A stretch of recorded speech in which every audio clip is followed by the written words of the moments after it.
This is the Simpit, this is Michi and welcome to some live balance of performance analyzation here on the Simpit. Sean is off for an entire week, and despite this channel keeping entirely that, I had the idea to take out the new Assetto Corsa Competizione update, so it's the beta release number 3. And we have already seen the Lamborghini Huracan, we've already seen the Bentley Continental GT3, but the new car is the BMW M6 GT3. So I had a spin in the BMW yesterday for a good 1 to 2 hours or something like that, and over the day I was like, you have not driven the other two cars back then the last 4 or 5 weeks, so as we're doing GT3, as we're doing endurance racing, as we're doing sprint racing, because the BoP, well, this is the official BoP GTE, GT Sprint and Endurance series there on Assetto Corsa Competizione, I thought, what about if we take a break and after the after this update now we do a live balance of performance of the 3 available cars on the new track, which is Paul Ricard. It has a very long straight, and I gonna show you what is the plan for tonight. So despite we're still sitting here on the desktop right now, I have brought up a document, which is this one. So I have it on my laptop to my left in order to be able to rework it, and I bring it up into the show every now and then. So we do have the Lamborghini Huracan, we do have the Bentley Continental GT3, and the BMW M6. All of these GT3 basically. Big shout out to Steam King 2060 here in the chat. I saw him already throwing out a message, I guess.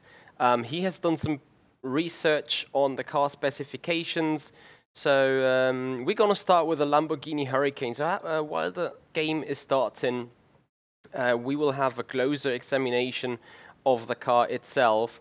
Which is a 90-degree angled V10 engine, and it got 4 valves per cylinder. The race power is approximately between 365 and 412 kilowatts. Maximum torque around 500 Newton meter. We got a displacement of 5.2 liters, so that is quite a big amount there. Power weight ratio 2.5 kilos per horsepower, because its weight has 1,230. So with that being said, it produces horsepower in value of, well, feel free to calculate it. For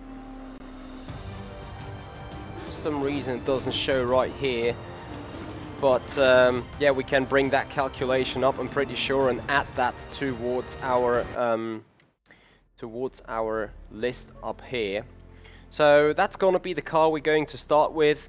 I'm gonna take that picture away now for a second and bring that back up later. So anyway, guys, that is going to be the start. We're gonna do this in single player though, because I have not really an idea how good the multiplayer is in between, and whether it's running stable. So I decided to do that offline, but I will do that interactive. That means if you follow that link, you're gonna get access to this document and be able to help on the balance of performance. So you guys be ready to note down lap times, to note down notes on the balances. Gonna bring that up quickly again. So as you can see, I've drawn a big grid here, and we're looking for some top speed, we're looking for sector times and full race laps times per car. I'm gonna be able to put in some values as well, as like for the BMW M6 I raced yesterday. I think in clean air it's able to run 280 kph, so I can bring that in already, and as you can see, it's getting written in quite immediately. So that is the plan for tonight. It's gonna probably be a little bit of a longer stream, but it's gonna be something very different as we're starting right now. And also I'm gonna give you guys chances to ask questions, to hot lap. You will experience a free practice session hunting for the fastest lap. Sorry guys. Static and reset at the start of each new lap. The conditions are static and reset at the start of each new lap. That gives us perfect perfect performance in order to find out the differences between each car. So Willie, my thoughts on Assetto Corsa Competizione physics handling FFB.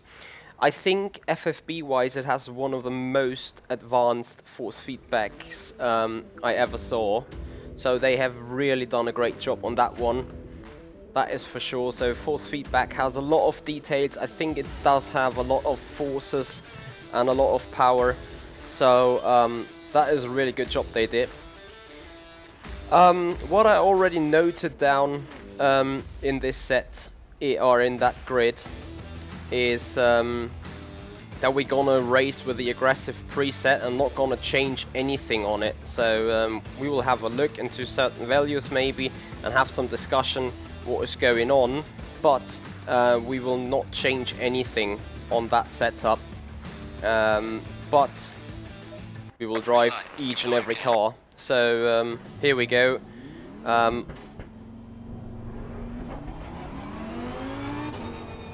I have kept the profiler now on the 900 degrees. I actually want to change that to that's the only thing I forgot beforehand. I'm gonna swap it to 540. There we go. So the Lamborghini Huracan, Huracan, whatever it's really called. We're not going to look too much about the ratings, but we definitely do look about the car's electronics, as I still want to get a little time in order to get used to this car and its behavior. So for those of you sitting in a document, if you scroll down to the very last row of the cell, I have already put in a placeholder for number of levels on ABS, traction control, and the ECU, and I can tell you that the ABS has got 11 different levels here in the Huracan, or Huracan, sorry, I'm always saying Huracan, in the Huracan. So currently we're using level 4 out of 11. Traction control, we got 3 out of 8. Don't count that top speed just yet, since we are not as perfect out of the final turn.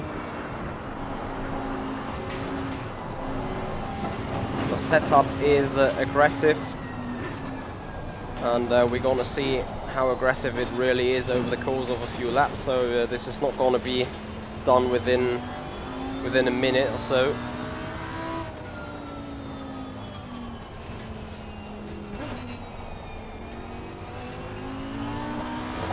Stuart, what do you mean there about the good choice, as it doesn't tell what each setting does? You mean on the car setup, or what? I mean, I can explain what the parts are doing, but it's kind of senseless to do it because we're not going to change them anyway in order to have 3 identical cars from the presets.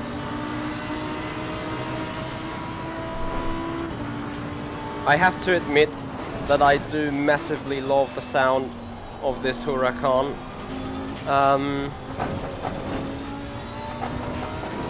So with all those settings we do have right now, the car feels incredibly stable, especially in those mid-speed corners. It felt quite good. Turn 1, turn 2. Knut Matthijsen, thank you so much for your subscription. Thank you very much indeed. So turn 6, turn 7, I already brought up a track map. Feels understeery through 6, to be honest.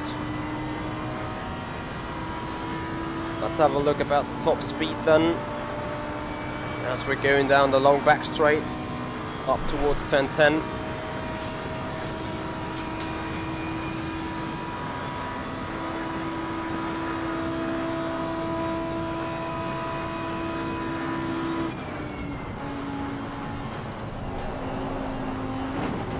pretty understeery into that top turn 10.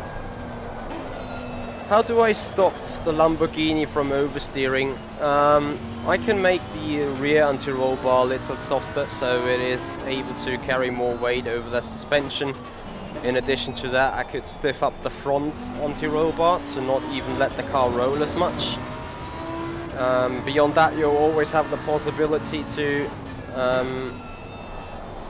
increase the rear wing for more rear end stability.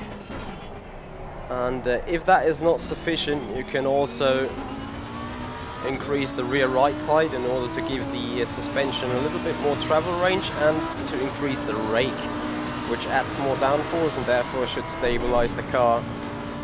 Channel VR, good evening to you as well. Thank you for joining. The first feedback I can give on that Huracan towards the BMW is the braking is a lot better on it. Braking for turn 1, I feel like I can brake a lot later and with a lot less problems in the balance compared to the BMW.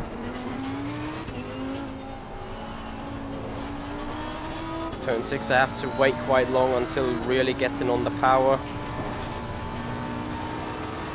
Here turn 7 there is a lot more understeer compared to the BMW. Hey Bex, to be honest I have not set a lap time yet for the global leaderboards, so we're going to do that in that show in between. Top speed you probably can know 279. Oh, massive moment here in the brakes.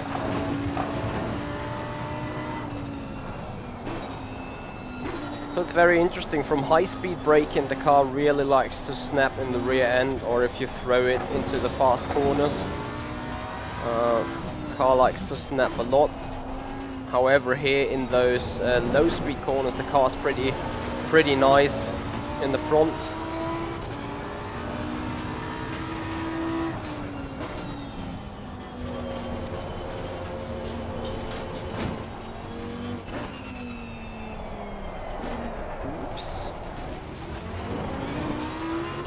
Yeah, Pilokun, you're absolutely right. I could do that for that turn 10 to move the braking balance a little towards the front.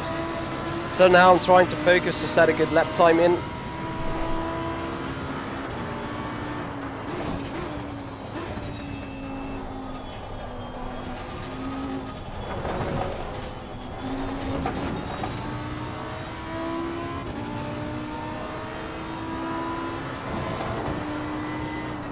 Brendan, please know that I'm not running the full quality of the game because my 970 cannot handle it otherwise while the stream is running. So a lot of understeer is going on here, so I need to set myself very good for that turn 7.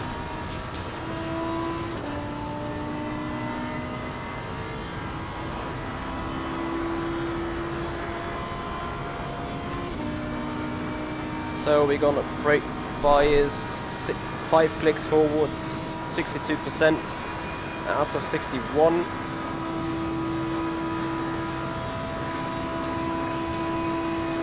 Gonna hit the brakes, stay in 6th. That's fairly nice. As it is a lot more oversteery than the BMW, but very nice through turn 10. A lot more stability here. Turn 11 that is.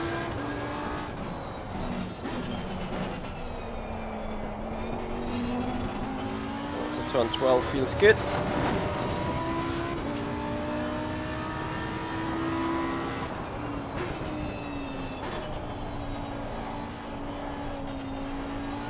Final turn.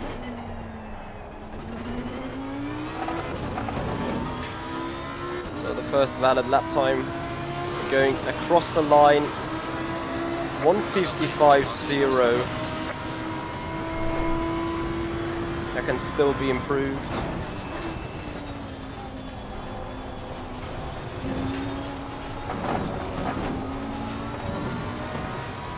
As we're 2.5 tenths ahead already.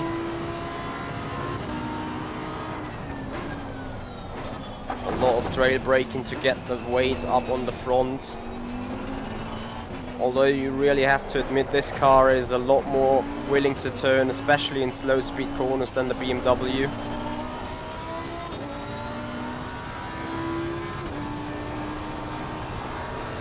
We go a little wide over turn 7 though, as we were not as good prepared for the apex. Hey Protocol, the M6 is pretty nice. I do favour the sound of the Huracan a lot though. BMW is especially strong in the high speed corners. I've still got some problems with the Huracan here in turn 10, and also went wide over the track edges. So we'll go for another lap before we have a little look at the setup, so what we can set in the ECU, EG, some further settings.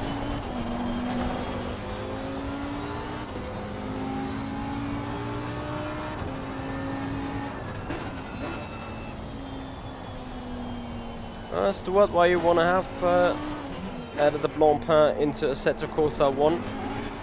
Because you keep the game being moddable at all? Is that one of the reasons, or feel free to explain? So turn 1, turn 2.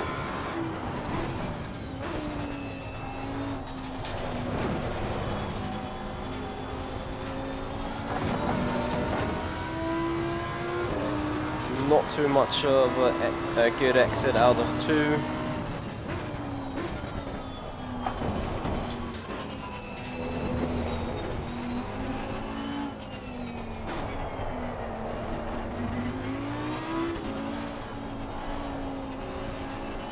Get the car dancing around. Onto the long straight we go. Better run through 7. So now we definitely want to make sure to not be on the brakes while turning here on the high speed turn 10, because that unsets the car pretty much. Protocol, I had a game crash yesterday, but I was not online, so also had that problem offline.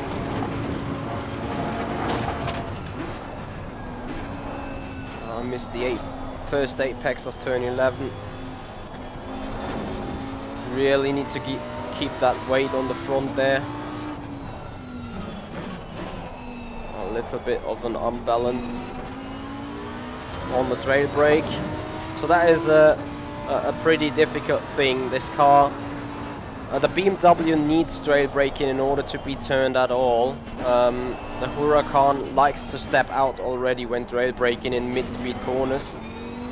We're gonna add that on our paper real quick.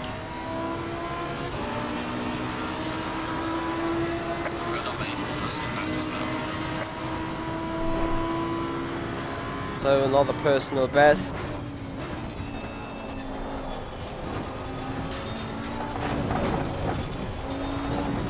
Bad exit. Was a good turner altogether, but the exit was weak. Nevertheless, we got a little jump ahead of our lap time.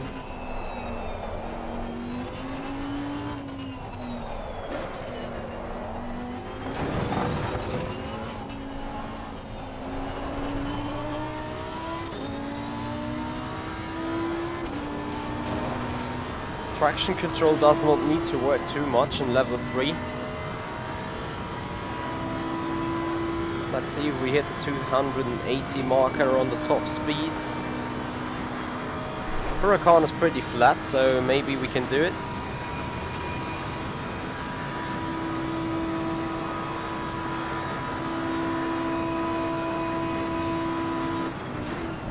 Not sure if we made it. I think we did.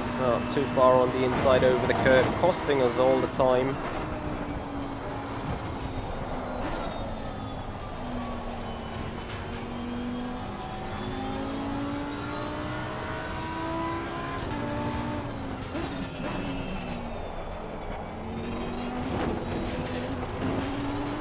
Not really been able to sneak back there on the Ghost.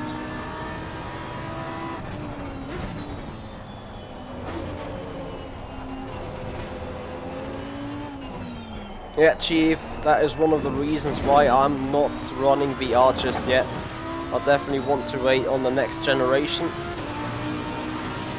Yo, Brendan, how you doing, buddy?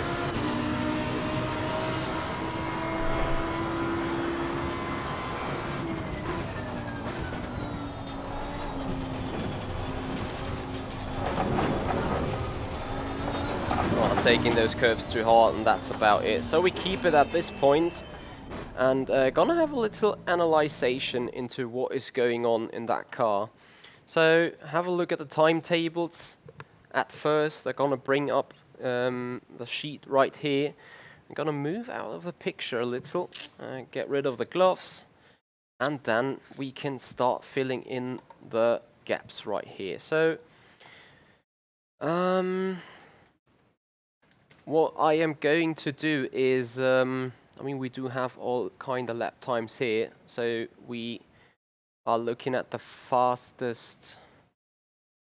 We want to look at the fastest lap time overall. Tell you what,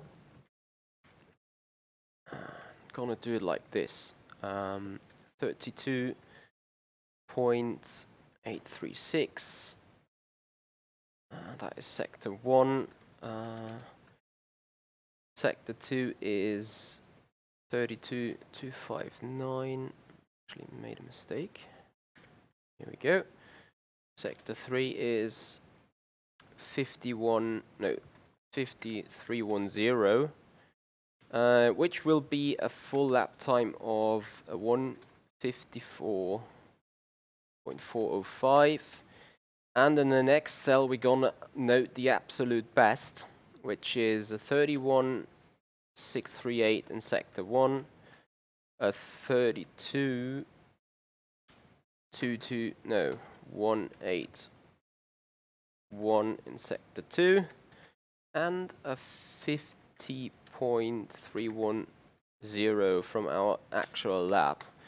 And if we add that together, we're gonna be somewhere in a 1 minute 54.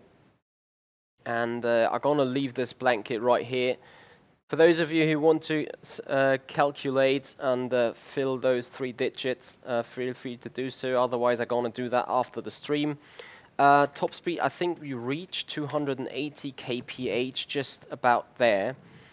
Have to remove that since that is wrong. So balance and the slow speed. It's pointy on the front. Good balance overall. In slow speed all those GT3 tends to understeer in slow speed corners. However, compared to the other cars, this car tends a little to oversteer in comparison to the other available GT3s.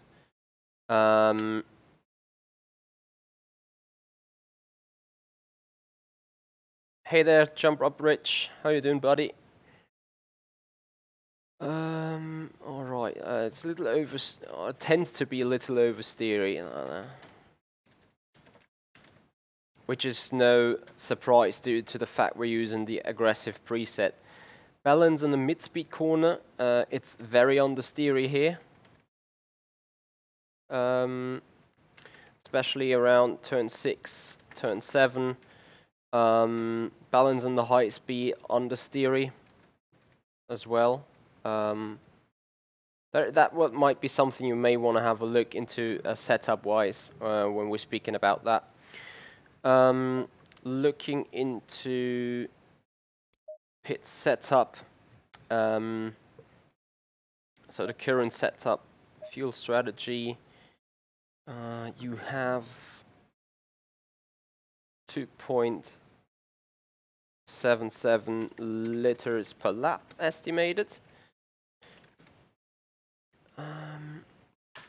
Level of traction control ABS. So TC has 8 levels. ABS has 11 levels. ECU, I think they have from 0 to 3. Electronics. Yep. a range from 0 to 3. Beyond that, mechanical grip. We haven't changed anything right here, and this doesn't really matter right now. What we may want to add is the front aero variation. That is 1.6%. So quickly gonna go through the setup as it is right now. Well, let me just finish that points here. Braking turn 1 shorter and more stable than the BMW. Turn 10 a lot, no, turn 11 that is a lot more stable rotation because of the understeer. That needs to be set at that point. The car usually in that turn 11, and I'm gonna bring that turn 11 up, which is the long right-hander. The car usually tends to and wants to spin over there because all the weight is gonna be pushed to the front, which makes the rear end loosey. And the Huracan keeps nice and steady. They really tends a little to understeer. As you can see here in turn 6, 7, it's understeery through turn 10 and turn 11. I think that needs to be set. Also then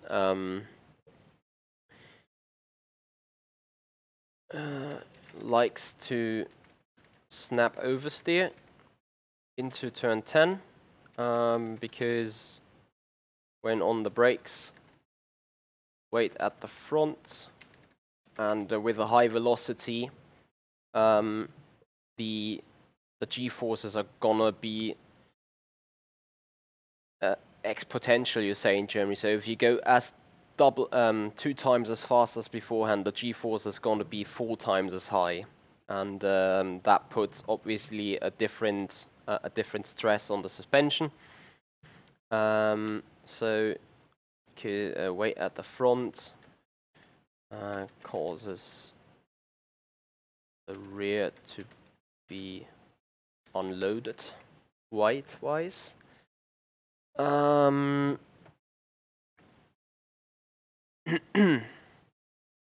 Heiko, what you mean about 10 years? So the balance high speed, I think it's understeery. Correct me if I'm wrong. Feel free to get it corrected or something. But I think it is understeery and very understeery in the mid-speed corners. It is very easy though, perfect for turn 12, 15, turn 4 to 6, or 3 to 5. That is for that kind of car, for that kind of racetrack. The balance and the slow speed is pretty good, and the balance in the mid-speed corner also turn 1 is okay-ish, but turn 2 exit is pretty poor. I think that can be set. And high speed turns, well, turn 7, turn 10 and turn 7, those are most probably the corners where you really have to get the weight on the front somehow in order to make the car turn. Balance on the exit on an acceleration, it's understeery due to the car's philosophy.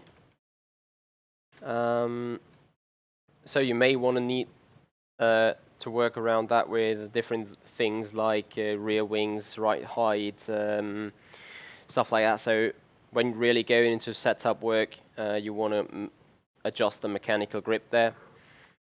And there was something else I wanted to add, maybe. Kind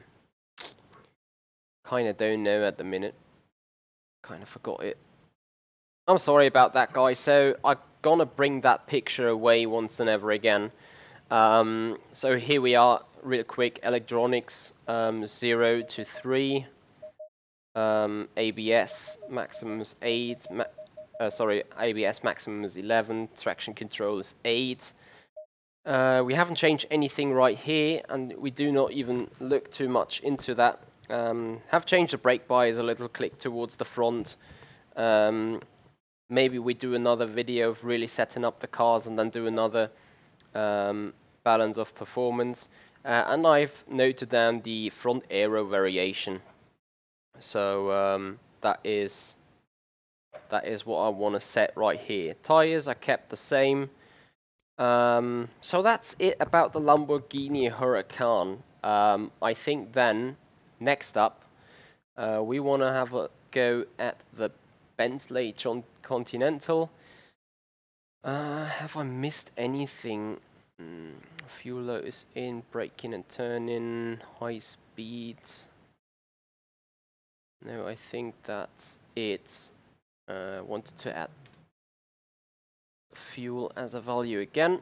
So that means we go back and quit out of this room to quickly reset the car and take the Bentley. Here we are, Bentley, just keeping the very same team, and already loading up back onto the track. So all we're gonna do now is bring in the setup preset, which is the aggressive one. Confirm that.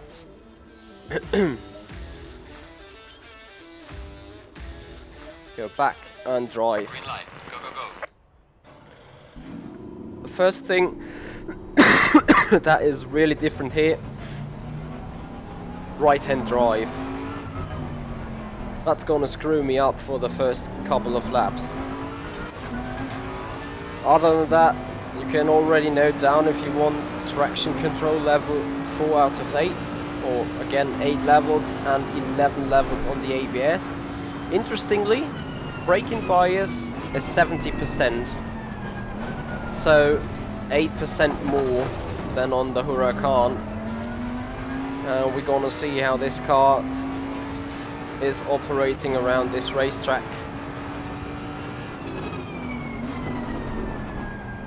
Turn 5. This Bentley feels really, really heavy.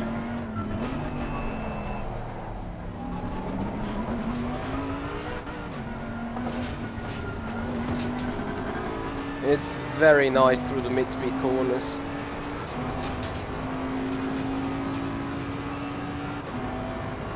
Yeah, protocol, that is really something they have done good, that they put out some explanation of setup values right there.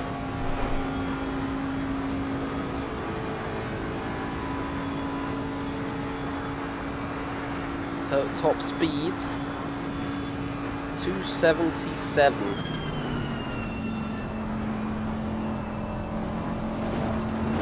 That car turns better than the Huracan does. Oh, this turn 11 is an idiot now with the right hand side drive.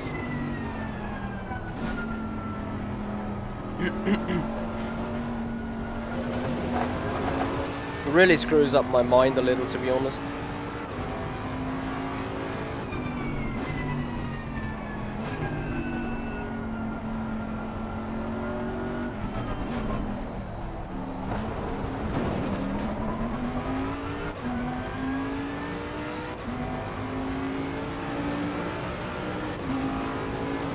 Also, if there's understeer in the car while braking, you may want to move the brake bias a little towards the back in order to support the trail brake.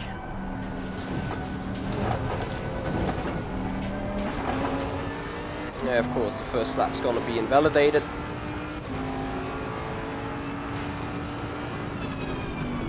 I do not feel that this car is gonna be really fast around here. Might be very wrong.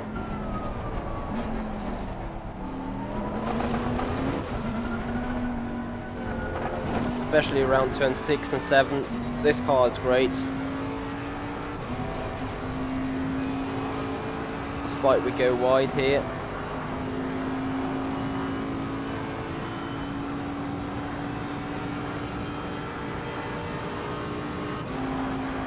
Yeah, Brandon, that is some sort of right. I also figured out that the braking sometimes sounds like a massive train comes to a stop.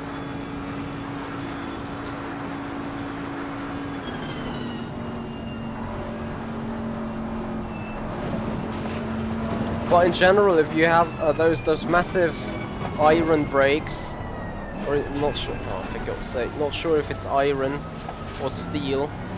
Could be steel. The massive steel brakes, they are sounding like a whistle anyway in the hard braking zone. So when you sit at Nürburgring when there's Blancpain and those cars brake for turn 1, all you hear is that whistle blowing from the brakes. And see the glow of the discs.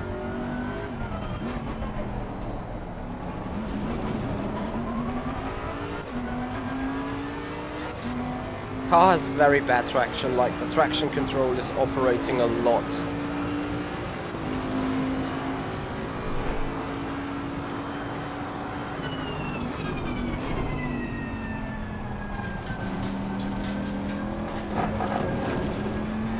Turn 2 exit is so much better than in the Huracan, not as understeery. However, the turn-in is pretty lazy. And also, as I said, the traction is pretty bad, so despite traction control is working hard here already and pretty long, you always hear and feel the traction control taking action.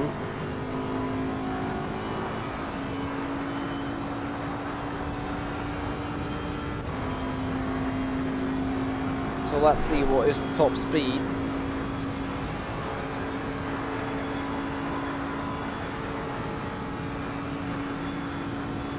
.277 apparently only.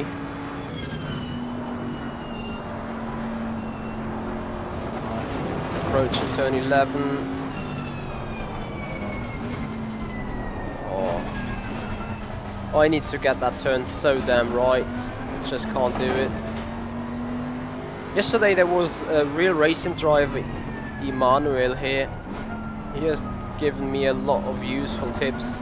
I still need to try putting them around.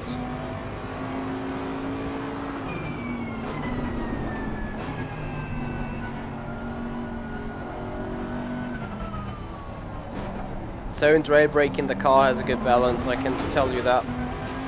It likes to understeer a bit, but once you do the rail brake and you do it soft, that gives the car really good turning.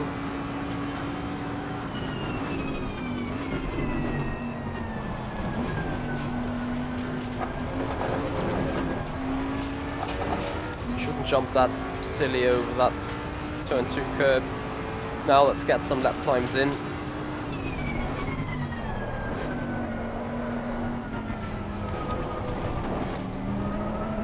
Have you seen the aggressiveness of this Bentley already? I could not make the Huracan slide that silly into those corners unless you're braking for that turn 10.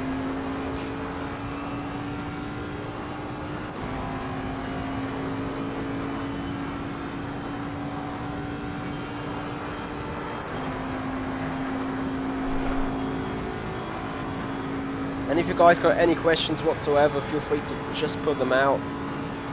I'm gonna answer them as good as I can.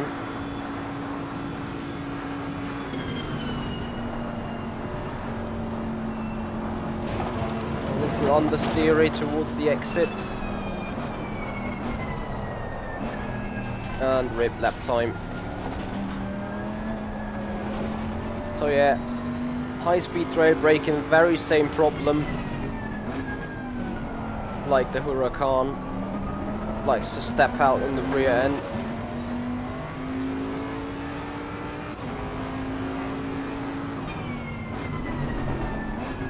Mid speed it's pretty much alright. And slow speed it tends to understeer.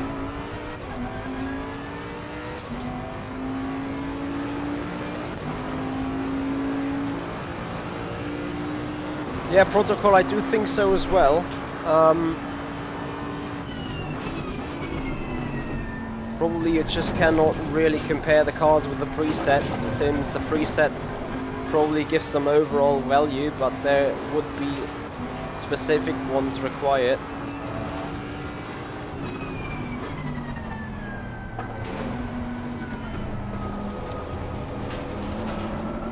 Nonetheless though,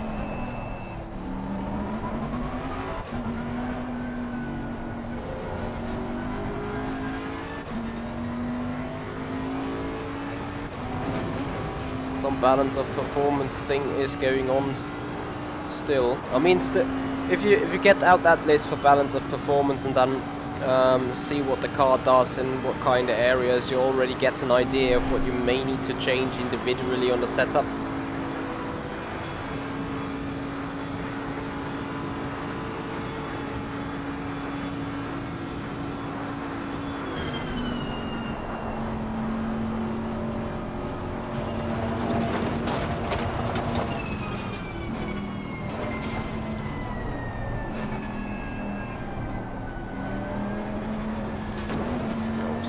Too much on the inside.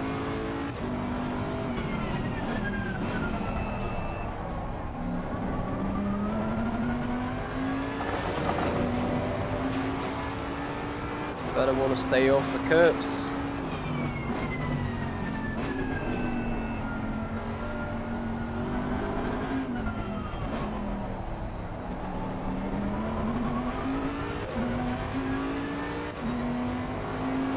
See you there, Brendan. Thank you for joining, though. So 1 minute 55.8. That is the first marker.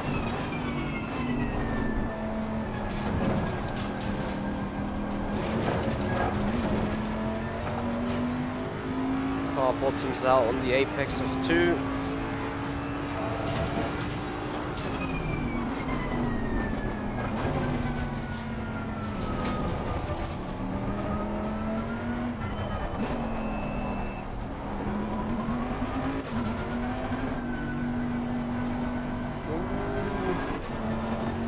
Now we went wide on the exit of 6. That compromises our exit into 7 and on the back straight. Yeah, James, I agree with that. I really agree with that.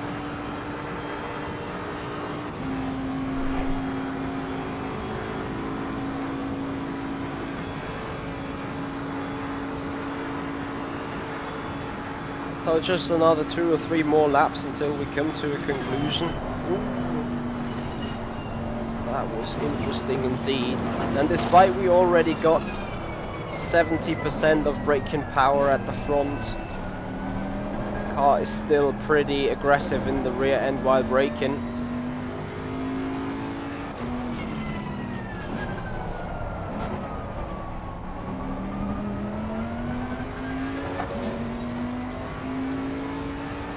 Yeah, James, I think the physics are really good as in pre-beta or alpha game, whatever, something in that stage.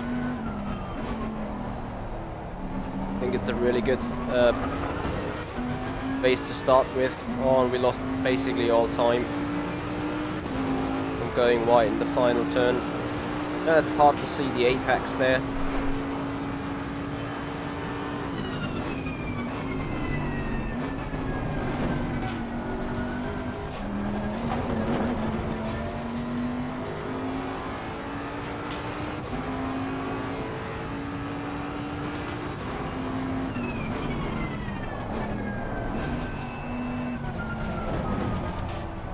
I'm overdriving this car badly now.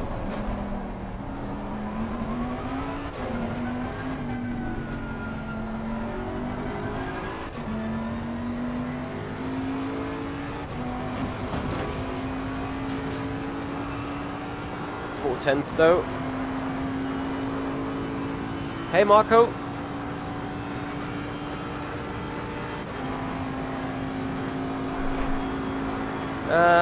I can give you the values of force feedback settings in a minute if you want to. Hey there, Mythbuster. Yeah, still on the brakes while turning. gave it a real big slide. That exit fucks up the initial turn in. Oh, yeah, off track.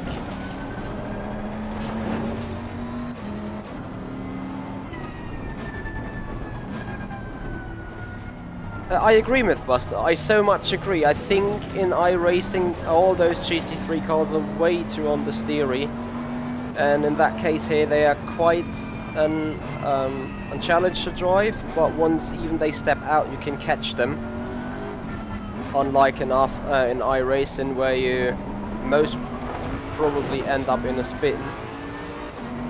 So we go for another try and see what we can do about the lap time.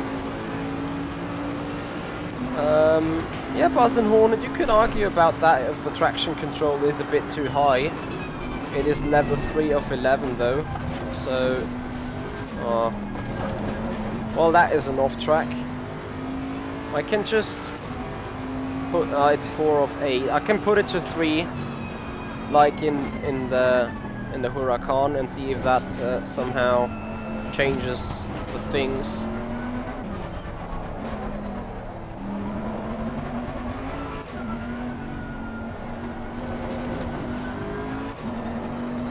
I think that makes the car very aggressive now. So I think 4 is the right setting here. Gonna change that back.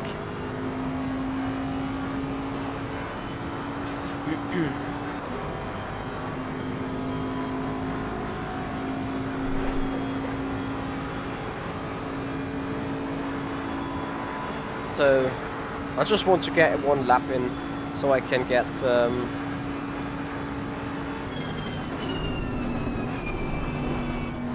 yeah, so I can get a good comparison.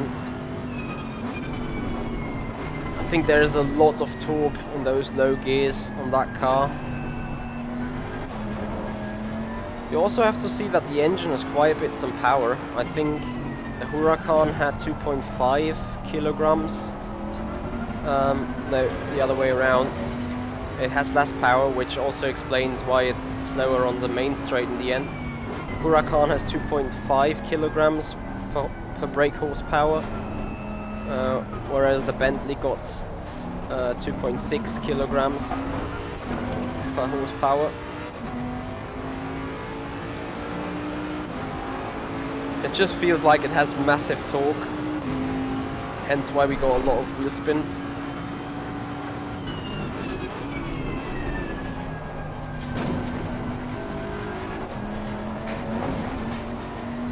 That was a very good turn 1, turn 2.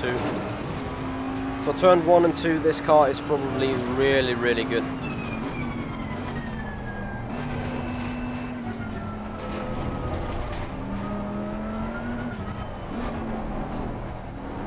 Is the apex of 6 or 5 that was. Through turn 7. Hopefully the final lap of this run.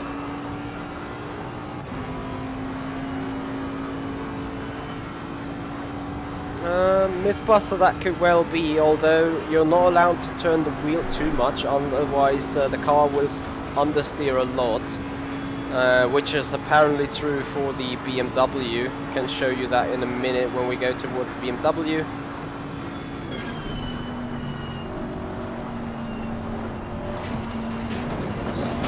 Stay where you are. No. Keep freaking fucking up that corner.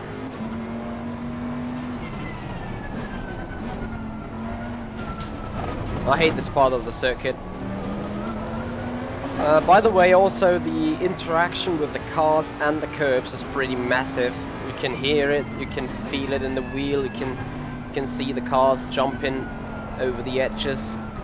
So there's a lot of stuff going on when taking those cars over the curbs.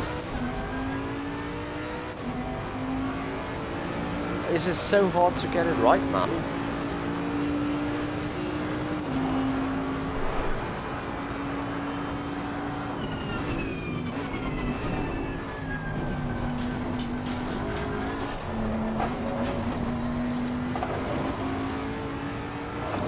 Yeah, I've definitely found a way to get quick through turn 1 and 2.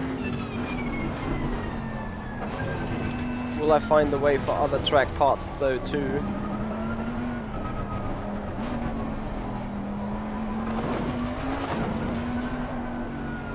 Fucking up the exit of turn 5 is not as tragic, because there's turn 6 where you need to lift most probably anyway, so there's just a very short acceleration zone.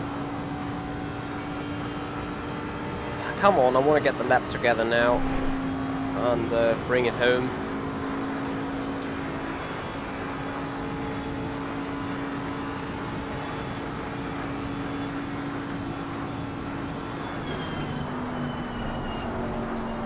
Oh yeah, understeered it well too nice into that corner.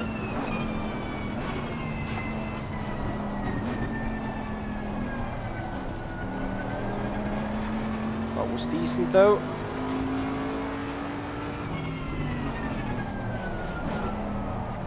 So yeah, you at no time want to make a full brake action.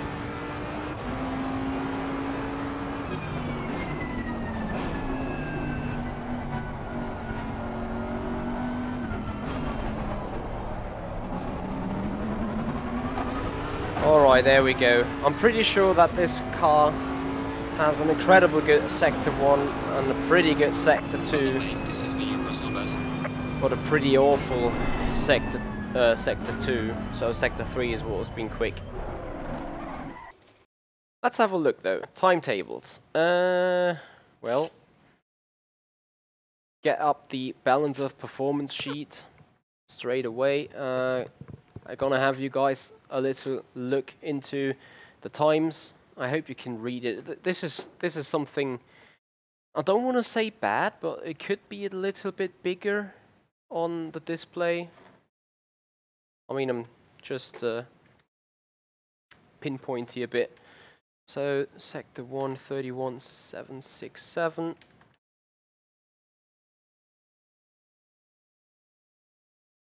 Sector 2 at 32.415, Sector 3 at 50.766, and looking at the optimals, Sector 1 31.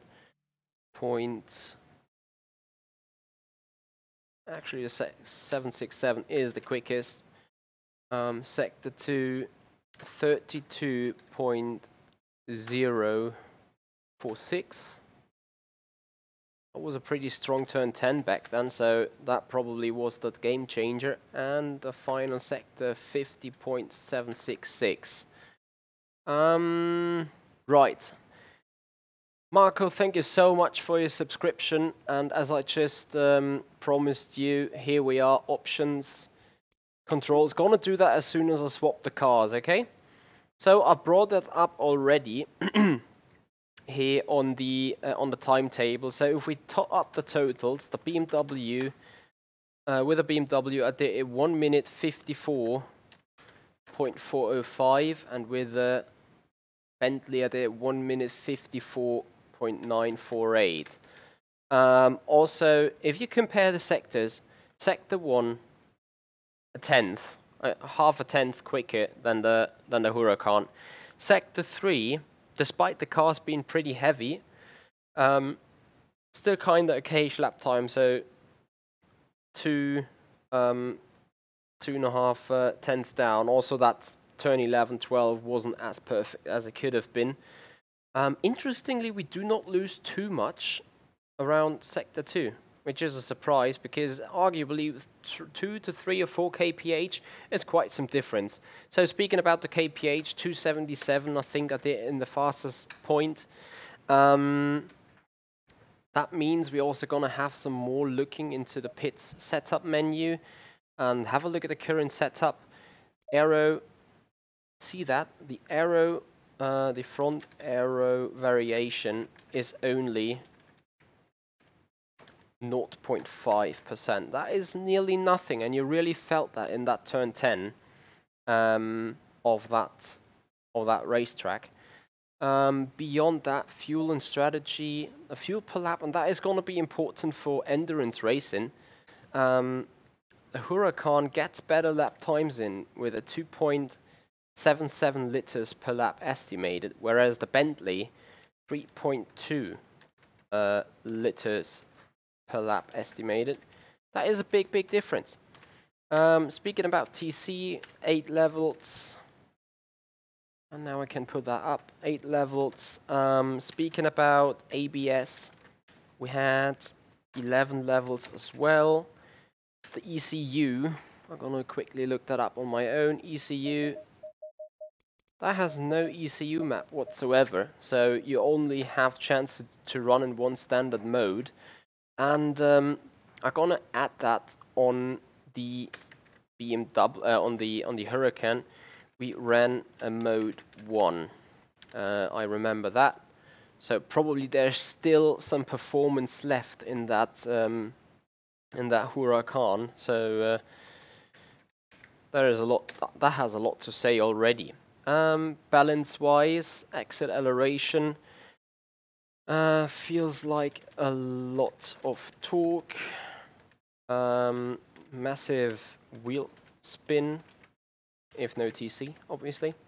Up into third gear.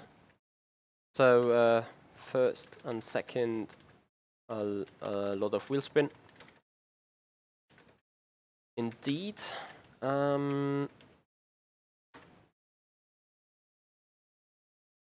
Balance while braking turning does require trail braking, that's for sure.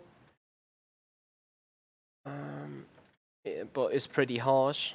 So we know it has 70% brake bias at the front in that kind of setting. Still like snap oversteer into mid-speed corners coming from high speed. That is valid for turn 3, for turn 10, for turn 11. Sometimes, depending on how you approach it, turn 12 as well. The balance and high speed is understeery. Heavy weight needs swung around. It really needs to swung around turn 10. That means tapping on the brakes, getting the car into a quick movement, and then release the brakes and try to use the slip angle in order to get through turn 10. Indeed. Balance mid-speed corner, pretty okay. Does understeer less than the Huracan, especially around turn 6. That is where it is really good. Better turning through turn 11 and 12. Brilliant, I have to say, through turn 1 and 2, as it's seen as a corner combination. That is very brilliant. Balance and slow speed, little more understeery than the Huracan. High weight is definitely felt. Does not turn around as quick. So, what else I got to add? Throttle can help the turn.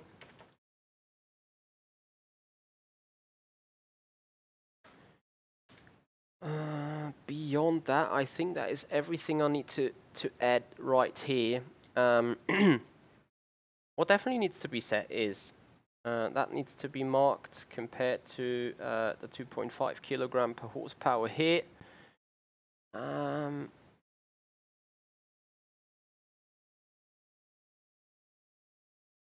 I think that's about it. Here you see one of the massive difference, weight 1,230 compared to 1,300. That has a lot to say. So 70 kilos is a fair lot amount of stuff right there. So that brings me back into the picture. Hey JetMat Gamer, thank you so much for joining. And Roostercast, thank you so much for your follow-up.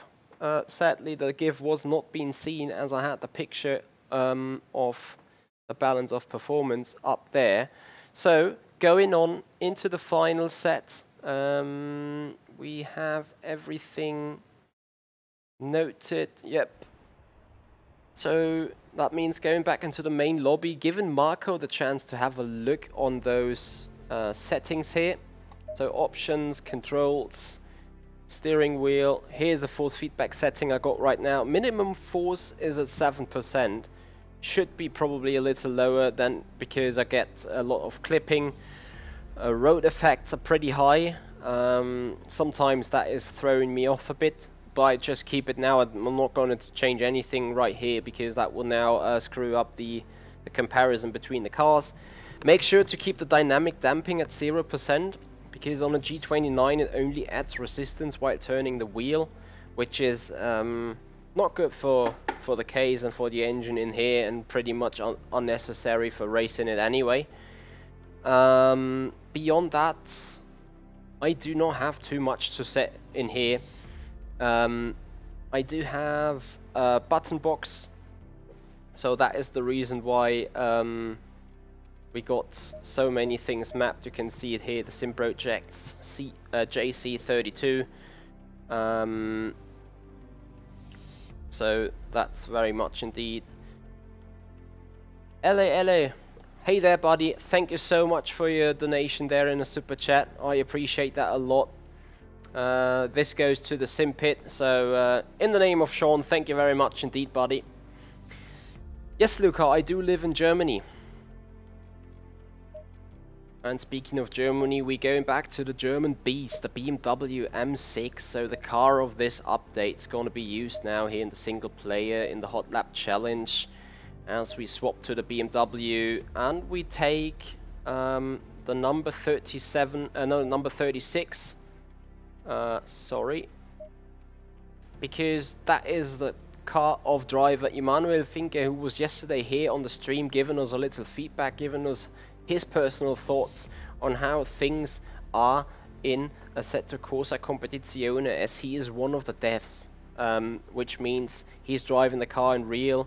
He is giving the feedback to the devs. He is the guy that notes down stuff that he can see on our streams, and we had a very interesting talk yesterday already, and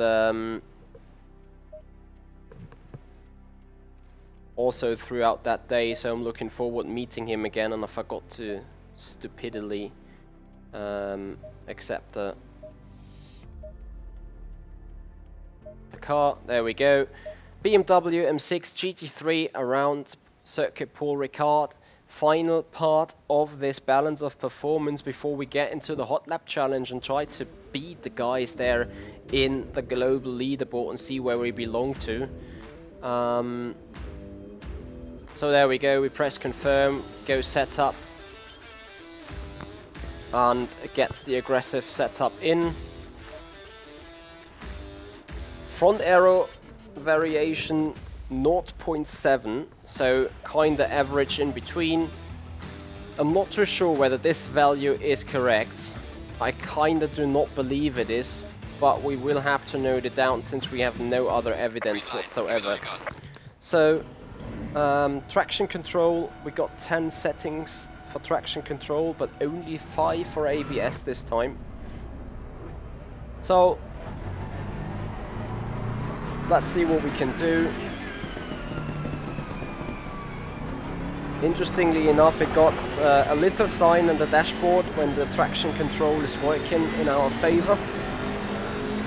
Let's see what we can do with the BMW then. What we do know, it is pretty quick on the straights.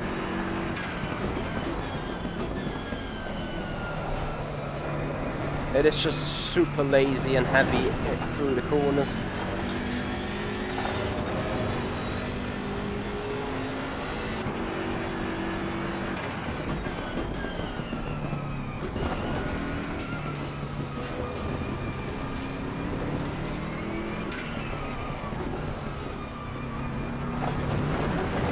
and I think turbo kicks in quite late in the BMW.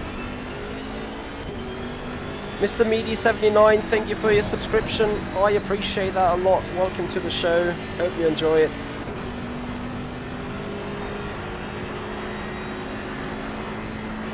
So let's have a look, top speed wise.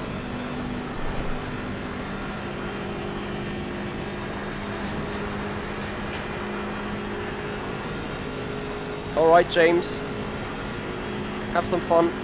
See you later there, buddy. Oh.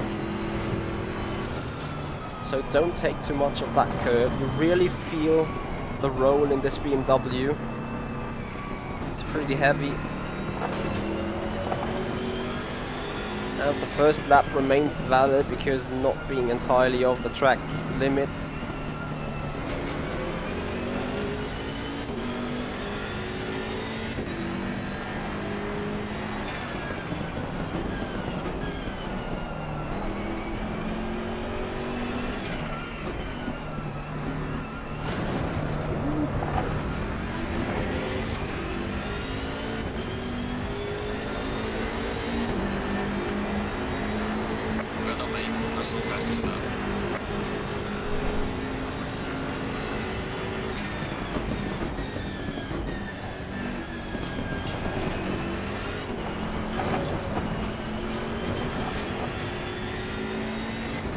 Car has an on-throttle understeer, that is for sure. It requires a lot of trail braking and in general is very pleasant on the brakes.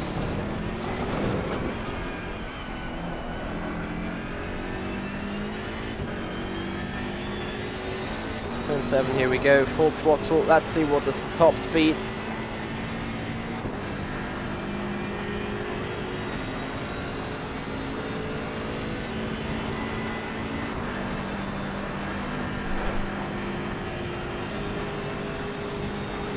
Coming towards the braking point. 280 clearly. And you guys need to help me whether it was 281 at some point. I'm not sure, I cannot see it from my peripheral.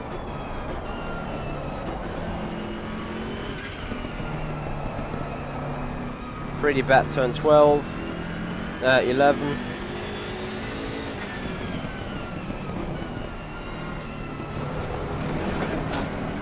Go too aggressive over those curves. Car feels brilliant in that preset.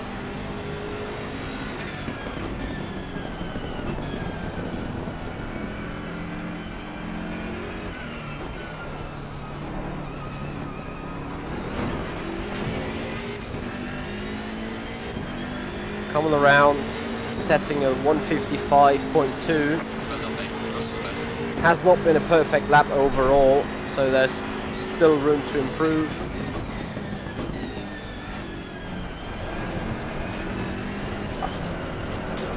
Yeah, too much oversteer. Was way too aggressive here. Let's see what we can do though compared to our Ghost.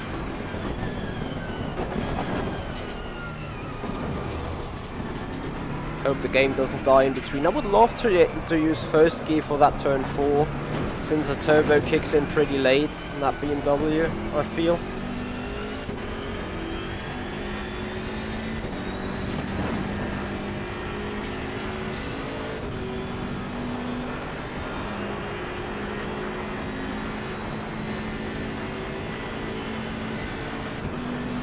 Hey Ton, how you doing, buddy?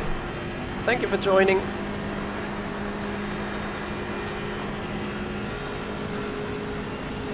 And thank you, Mr. Meaty, for that feedback. So have a look to, I think we stay at 280 in that configuration.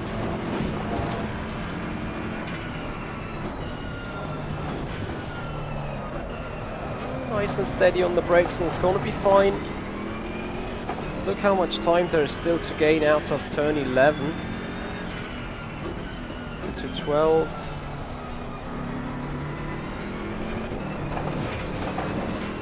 I think this car would probably require a little more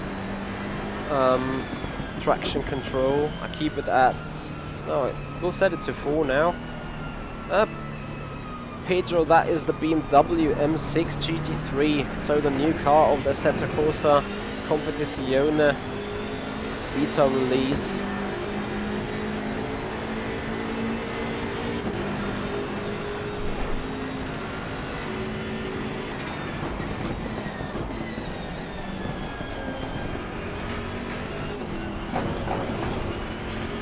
Better through that turn 1 and 2, lost a little time though, despite we're purple. Second gear, I'll take it into first. There's way more power on that little sprint towards 5. Be patient around 6. Really need to have the good setter car there. Onto the back straight. Lost a little bit on 6.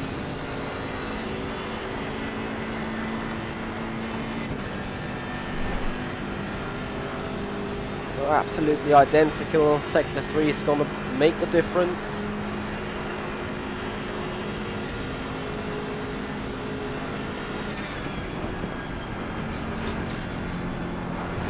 Look at how quick that car turns. And I just made the lap time red.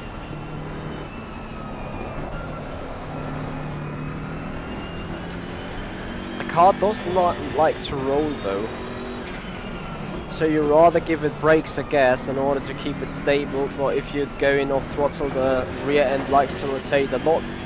Could have to do something with the differential. I'm unaware of whether you can change that. Ton, actually I do like it. I consider Assetto Corsa Competizione to become one of the big titles to be excessively played and raced on in 2019. It's just a little sad story that they are only committed to Lamborghini GT3. But we'll see what the future brings up.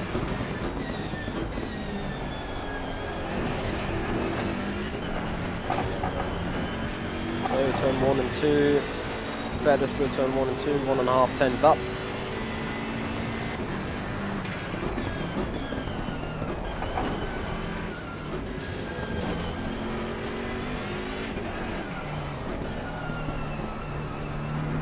Pretty lazy around that turn 5, I can tell you. The BMW feels the worst of all 3 around that turn 5. Had to put in a lot of steering, which slowed us down towards the back straight.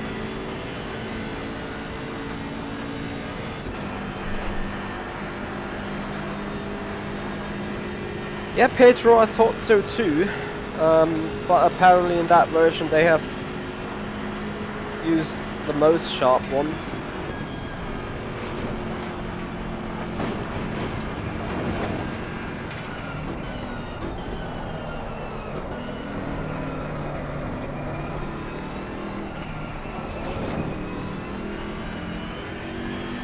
Devin John Gibbons, thank you so much for hosting that stream, appreciate that. Welcome everyone to the balance of performance analysis here on the Assetto Corsa Competizione. So we're doing that live right here, we're in the 3rd car, and despite we're finishing that lap right now, which is not perfect, giving us a personal best in the end, I'm gonna quickly bring up a sheet that is going to show you what we're doing right now. So that is what we focus on, and I'm just going to do 2 or 3 additional laps before I will come to a conclusion.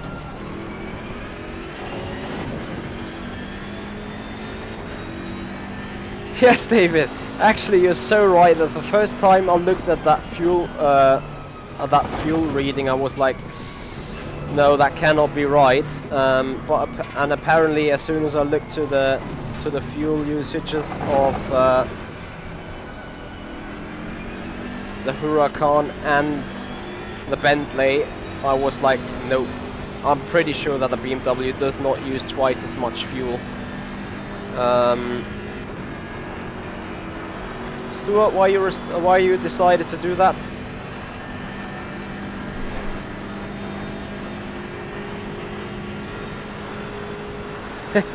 Thank you, Twiggy, for giving that feedback here on the tires. Just for your information right now, I decided to take out each car with the aggressive preset being given by the game and do not change anything. What I should change though is my driving.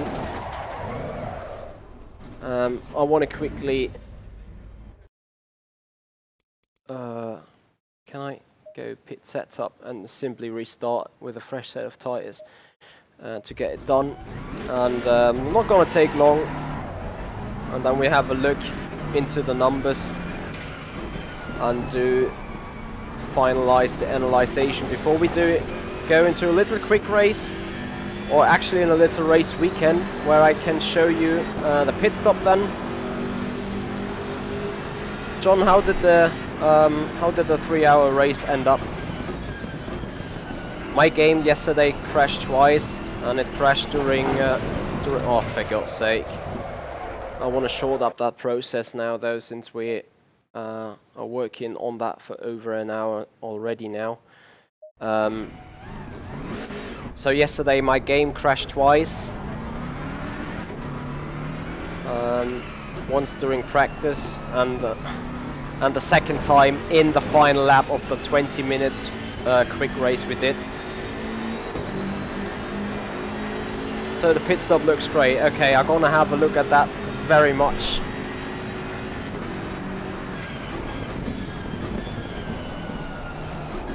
So turn 1 and 2, gently through it, there we go. Sadly losing a bit too much time. Nonetheless we keep going.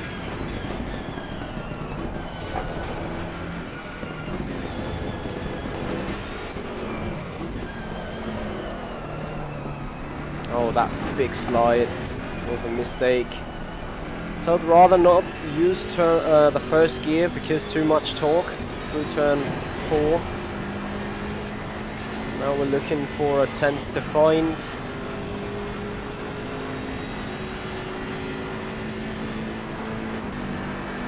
Yeah, that might be well the case.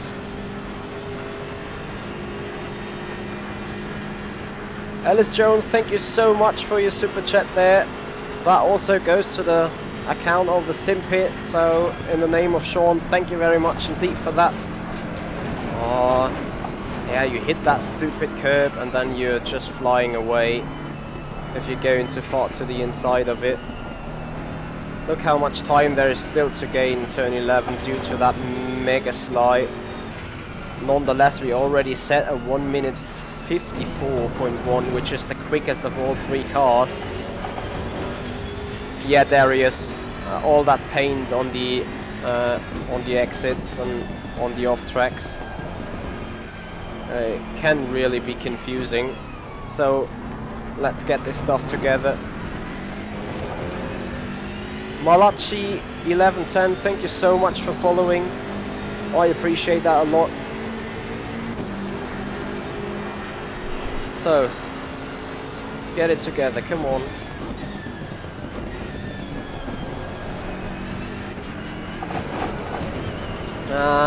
Too much of a slide out of 210, 310 when we approach turn 4.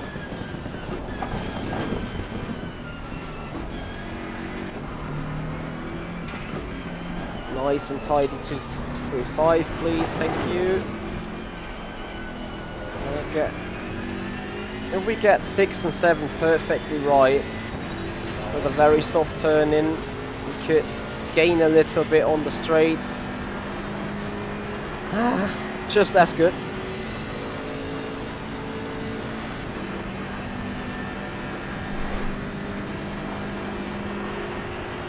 Oh, Triggy, I'm gonna need to have a look into it because those marbles there look really weird. Steve Hetzies, thank you for your subscription. Stay in 6th, come on, get around that turn. Very nice.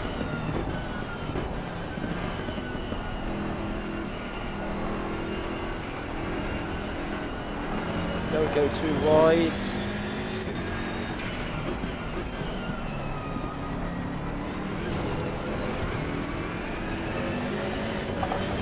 we're just so on it. Half a tenth missing.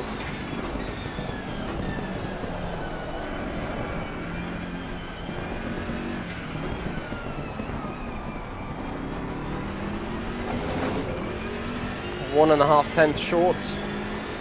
I'm gonna give this a final try, and then we have a look into balance of performance.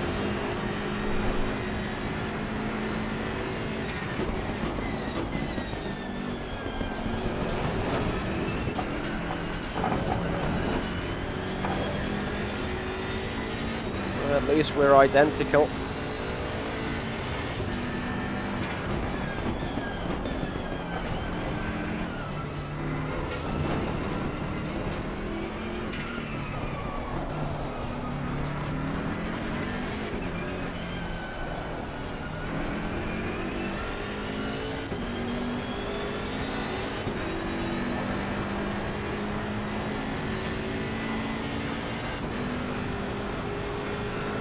John, what was your lap time, your quickest around here?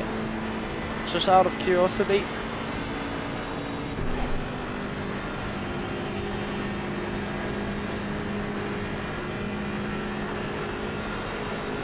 So are we reaching 281? I don't think so. Oh, brilliant turn 10. Oh, don't throw that away now. Oh. We do throw it away. Oh, for God's sake. Guys, I will go for another lap, and in between I will bring up that sheet. Apparently it seems like my mouse has died on battery between... where is my mouse, for God's sake? Probably it's deactivated. I quickly want to bring up that link to the document, so if you guys see something and want to add something, feel free to do it. As you get access to all the channels you're watching right now. Get access to the document if you want to add stuff, if you want to correct stuff, feel free to do it. The sheets then in the end going to be finalized and being brought out as a PDF. And for those of you guys interested, write me a mail at hoyamichi@avricronicracing.com or at sean@thesimpit.com. Subject, balance of performance, Assetto Corsa Competizione.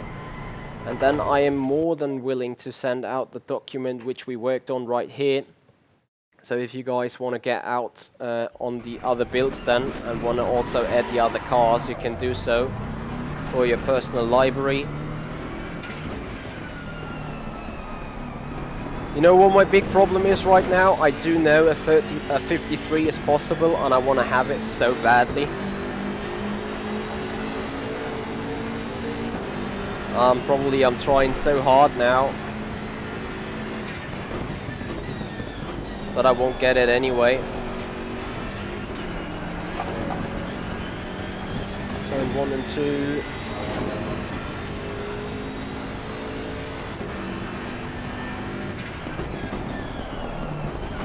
That was not nice what I just saw right now.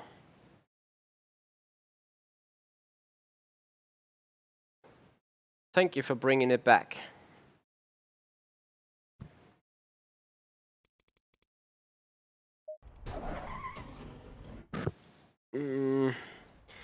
Oh shit. Now I clicked the wrong button. Green light, give it all you can. I'm pretty sure all the... Oh fuck. Yeah, all the numbers are back gone now. Yeah, we'll just do 2 or 3 laps and get it back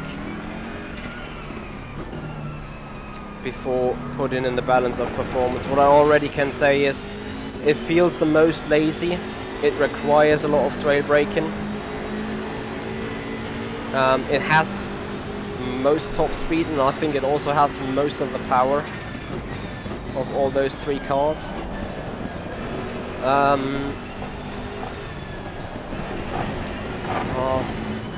That is just pissing me off right now, because that lap time was not too bad. and it really much displayed what I thought in the beginning.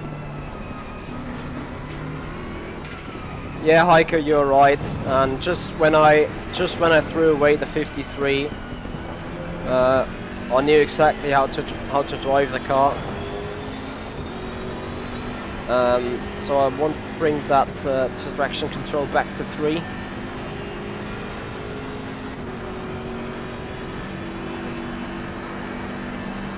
I was doing a good job until that moment when I completely threw it away.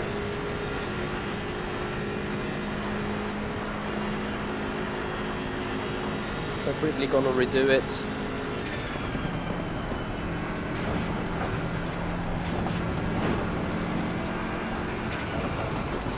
Yes, Heiko, but I do like it. I do really like it. Oh dear.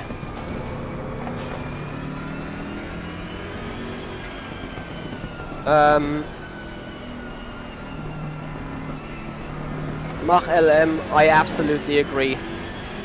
A Bentley by a mile feels like being the heaviest tank in the entire GT3 world.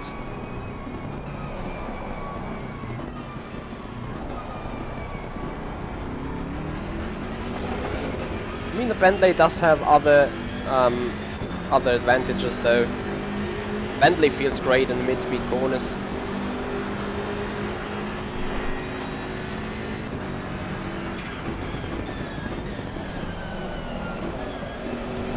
Oh, now I can't get my stuff all together. It is so annoying.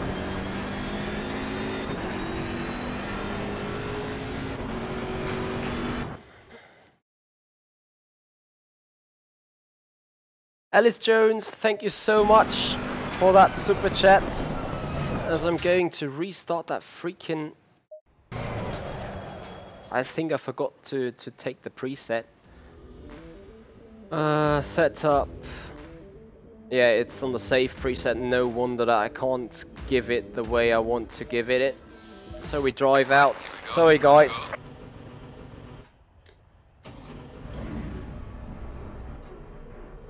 Hey Manuel, what the hell is happening right now? There we go. Alright. So, Emmanuel is back. The BMW race driver from the real world. He is also driving in the BoP GT series. He is the one that actually helped designing the physics of that BMW. So if you want to get out some interesting questions, then now you have time to do it. Hey Miss Figas. While I will struggle to reset my lap time, I'll go too hard over that curb. Drive that GT3 very gently. Yeah, very gently but too impatient.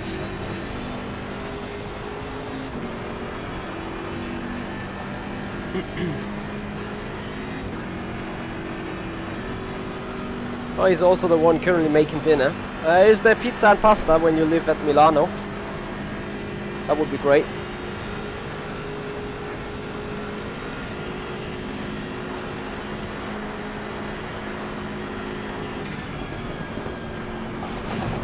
Oh, too far on the inside of that turn 10. That is so annoying.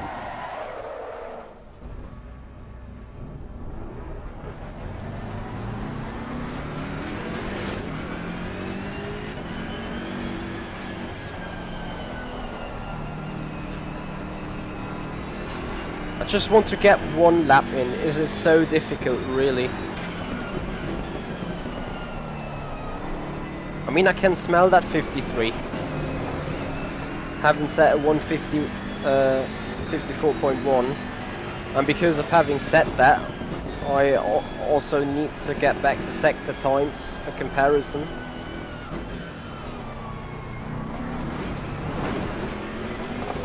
Then we can fill that sheet of balance of performance.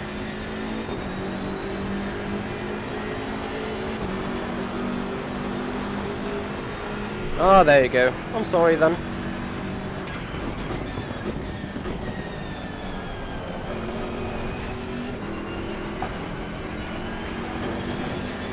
Can we maybe get it right all together now?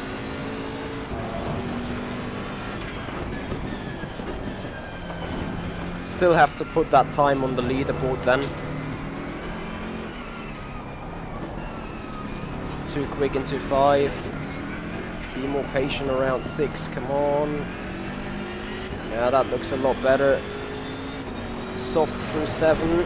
Oh, and you hit that bump. Incredible. Till there was a good lap. So mess figures point absolutely proven. Curbs are real killers. Lionheart Racing, hey there buddy, how you doing?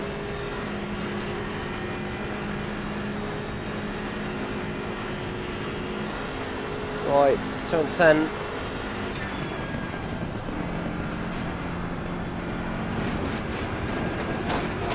Yoo-hoo! We have just invalidated our lap time again. For some reason at BMW, yesterday I had problems putting the laps together already. But now it goes ridiculous.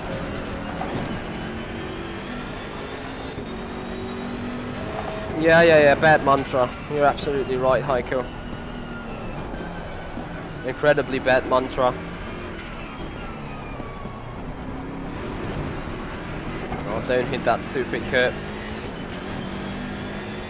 Really, those curbs slow you down so damn much.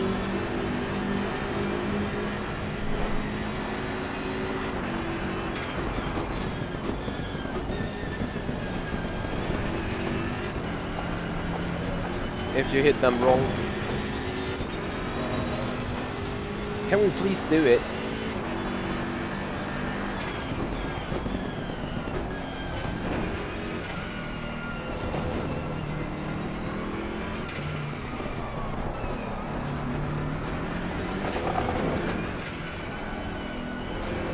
Solid lap till here. Please get that 7 right now. I was so conservative on the line. Would rather be conservative than hit that stupid bump again.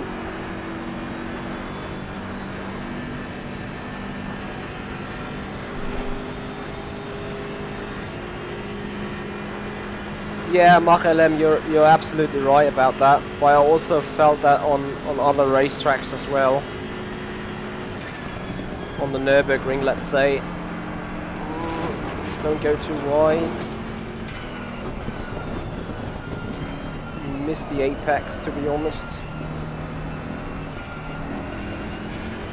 The rest of the turn was considerably okay. Fucked up the braking. There's a 10-2 lying in turn 12.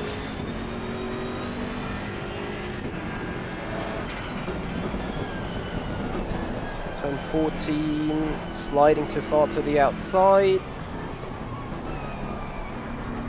Really bad final turn as well. So there's surely 3 or 4 tenths to be found in the final sector. Well done, mate. This has been your personal best. Lol.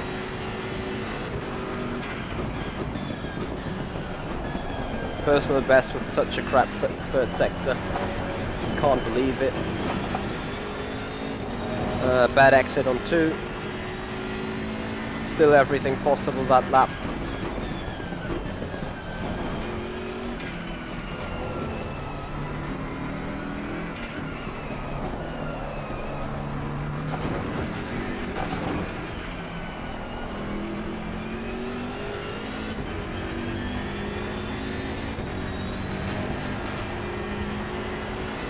Just half a tenth down.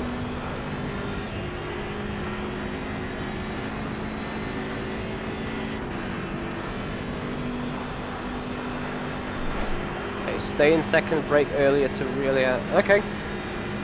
Emmanuel will try that.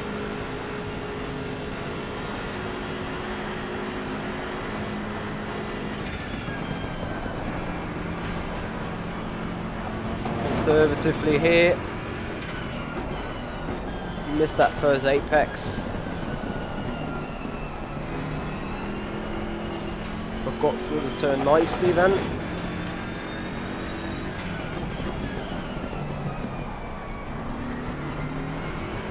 That was a brilliant turn 12, I think.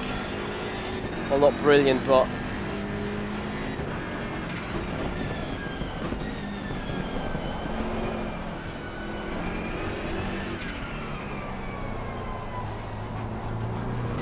Oh, too much on the steer. Scrot86, thank you for your follow-up. I appreciate that a lot. By how much I did my personal best now? A thousand?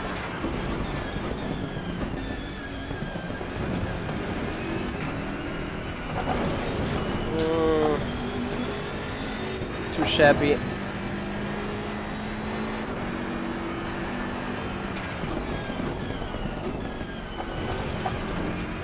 Too hard over the inside curve.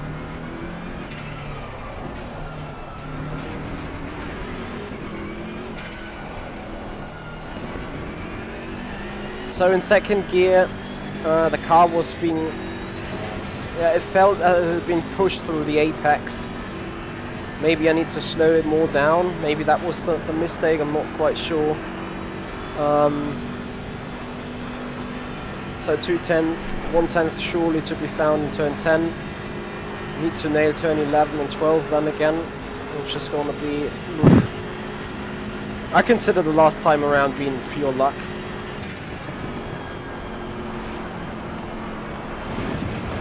Ah, very nice. Rip. Ow. So let's see if we can at least do some back-to-back tests if we get a final good turn together.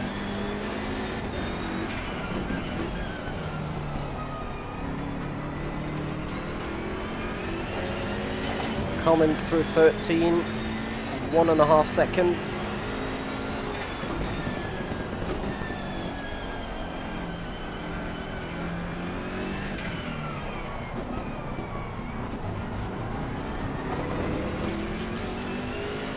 We're finding a 10.5. Yeah, there is probably 210 flying around.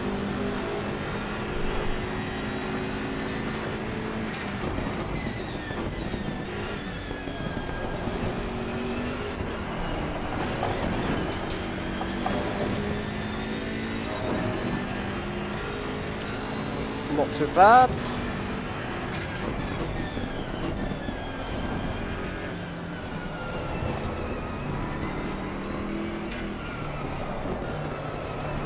Oh, brilliant turn 5, so good. Come on. Oh, fingers crossed now. For myself, for my happiness. We're a 10th up. Well, three-quarter of a 10th.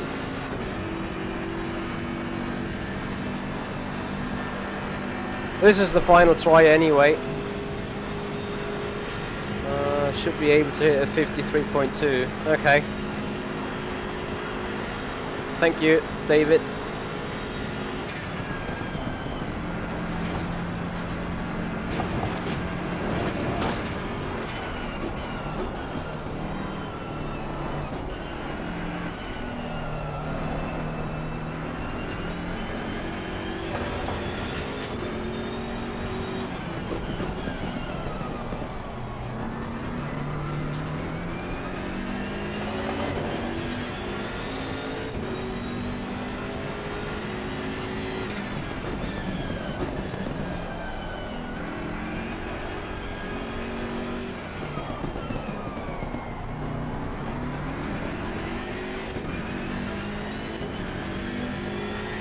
So it's going to be a little of an improvement. So actually there's really 3/10 are lost there overall. So probably being able to get into a 53.5, 53.4. Anyway, coming back to the actual point of this stream today. And here we are back with the timetables. And I'm going to move out of the picture real quick in order to note the best sectors around there before getting on with the other information. So the first sector in the quickest lap was 31.371, sector 2 31.884, sector 3 54.18. Optimal sectors though. Sector 1 31.37. No, yeah, 371. So the final lap. Sector 2, a 31.668 penultimate lap, and Sector 3, a 30. No, not a 30. A 50.418. I did not lose that much, really, did I? Actually, I gained 6,000 in the final sector. That's not really much. Anyway, that means personal best around here, 153.673. The optimal, I'm going to calculate very soon, but it's not going to be fairly different. Going on. Quickly look what Emmanuel said. There's a lot in the last turn. Yep, I agree with you. The final last turn in that other last lap wasn't even really good. Hey Terry, how you doing, buddy? Right, getting up to the balance of performance sheet again. So here we are. A little more drop down. There we go. I'm not sure whether we hit 281. I do not believe we did. The aggressive preset has let me look. Front aero variation of 0.7, I think. Aero variation is 0.7%. What is definitely wrong? Fuel and strategy. Here we are. No, even further down the list. There we go. 5.13 liters per lap. That is surely wrong. Correct me if I'm wrong there, Emmanuel. But I do think the BMW is not burning as much fuel as it says here. Interestingly, though, traction control. We do have 10 levels. 10 levels. ABS, we got 5 levels. So that is a pretty significant change towards the other twos. Here we are. Let me quickly have a look. Caller009, thank you for your follow-up there on Twitch. Thank you very much indeed. I appreciate that. ECU. Does the BMW have ECU maps? Yes, indeed. 3 maps, and we were running map 0. So the ECU map 0 to 3, and get that levels away. Put it there.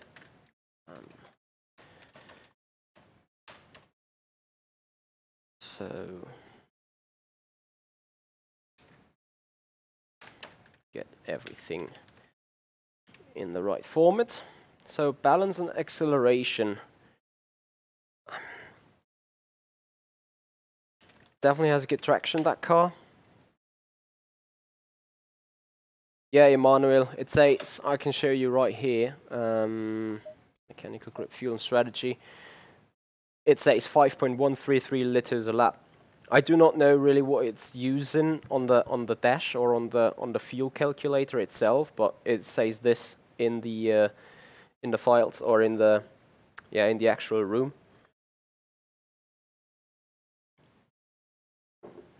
So another bug found, I guess. Moving on in the balance of performance. So it has a good traction out of slow corners. That it is really, really strong. Lacks a little bit of stability, which could also be in touch with the traction control setting. That probably needs further testing. But it lacks a little bit of stability out of medium speed corners. So that means through out turn 7, turn 6 into turn 7, out of turn 11. It lacks a little bit of traction, and yeah, I think about that. That's about it. On the balance while exit and acceleration. Balance while braking and turning. It definitely has no snap oversteer. coming from high speed. Feels lazy on the braking. It really feels like into turn 1, I feel like every single time I'm approached there, I brake, slow down the car, and I feel like I'm braking so long. And then when the actual turning comes, you're so quick and you just overshoot the turn. Maybe my field of view is set wrong, I'm not sure, but I need to take a little look into that. I didn't test it yet. What is it? A touch less boat than the Bentley. A lot less boat than the Bentley. The Bentley really feels like a heavy tank. Full stop. And the Bentley feels like there's an R factor too. I think the Bentley does not exist in iRacing. But yeah, it really feels like a heavy boat, the Bentley. And the BMW feels fine. I do think in slow speed corner, car is balanced well overall, but it feels understeery, that's for sure. Feels understeery, lazy. The turbo really drops in a low RPM range. Abba Nutella, thank you so much for your subscription, and I'm quickly gonna take that BoP sheet away in order to get the little GIF up.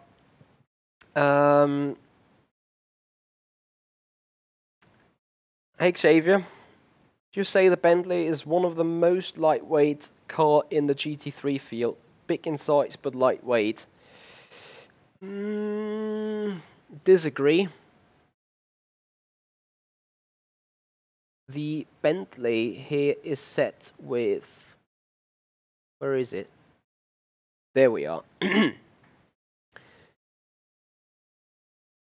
Weight 1,300 kilograms on the Bentley and 1,230 on the Huracan.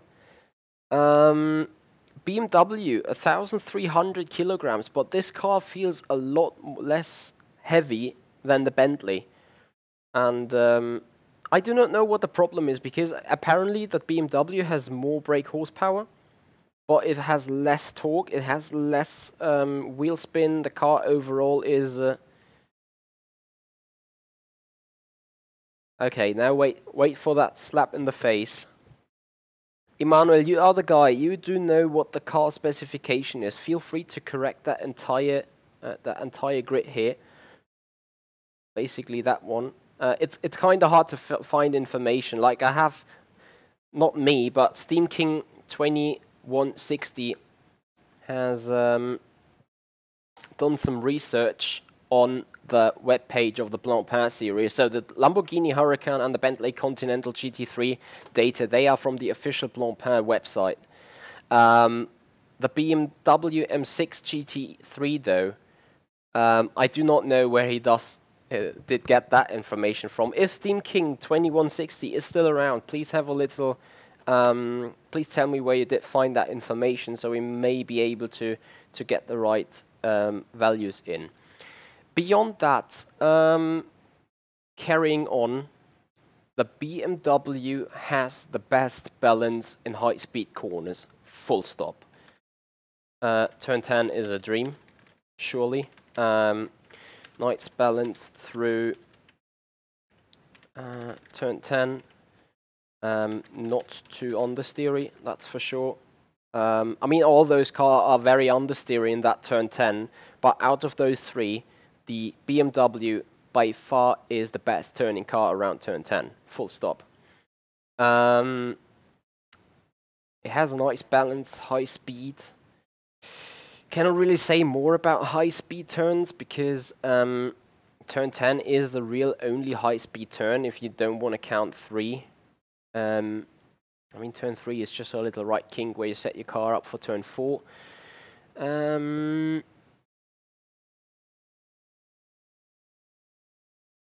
Yep. This is what I say as well, Heiko, so I agree with that on the boat. The weight transfer in the BMW feels awfully long. So you really have to wait until the car's weight has been swapped around from left to right and stuff, especially that is a good point actually. Slow to mid-speed corners. weight transfer takes quite long. You have to wait until car is settled in turn 1, turn 2. Same goes out of turn 4 into turn 5 and turn 14, turn 15, despite that the way between the corners is a little longer there. Car is lazy in weight transfer, probably needs to be looked at setup wise. Right, the data for the Bentley is still from 2014 when the GTs were all around 500 brake horsepower. Okay.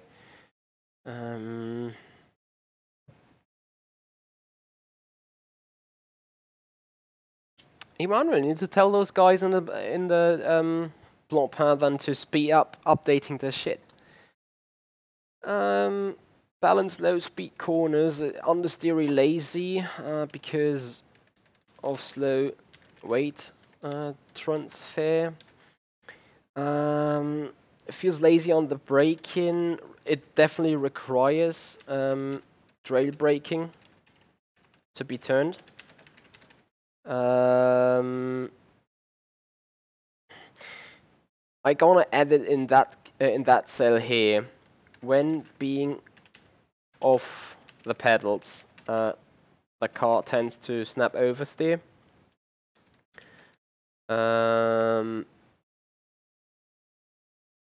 do not know why it is doing so. Maybe this is a preload setting. So to keep the car balanced, you may wanna keep the pedals operated at all times. That gives so much more balance. It's fairly interesting. Car's balance well overall, feels understeer lazy because of the slow weight transfer. Need to be patient with exits. Exit stability apart from that is good. And I think that is a very basic overview about those cars. And I have seen Emmanuel brought up a GT3 notice. Where is my mouse? There we go. That is actually balance of performance. Oh, that is very nice indeed. I'm gonna bring that. Am I allowed to show this? Well, you brought it up here anyway. So here we see a balance of performance sheet for the tracks category D, which is Brands Hatch and the Nürburgring Sprint.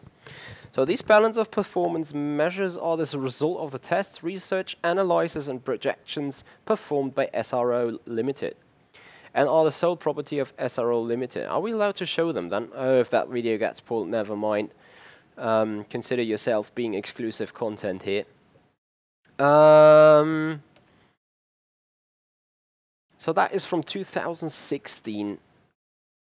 And that is very nice indeed. So you can see the weights right here. Lamborghini 1230 kilograms. Sadly, the oh, what's missing?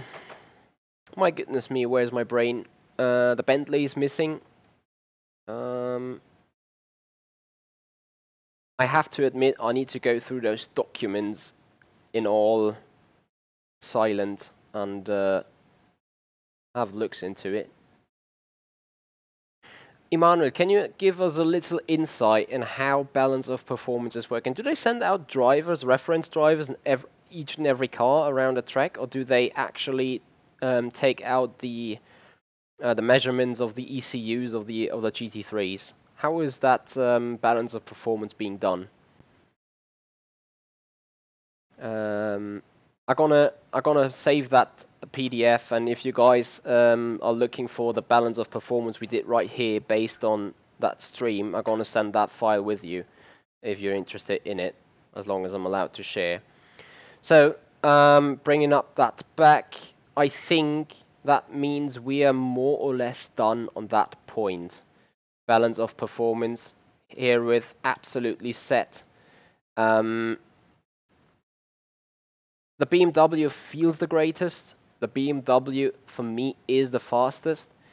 Not sure if that is absolutely right, but I assume it is. It's no surprise to me that the Bentley is the slowest car. It feels the most heaviest. It feels it is the slowest on the main straight.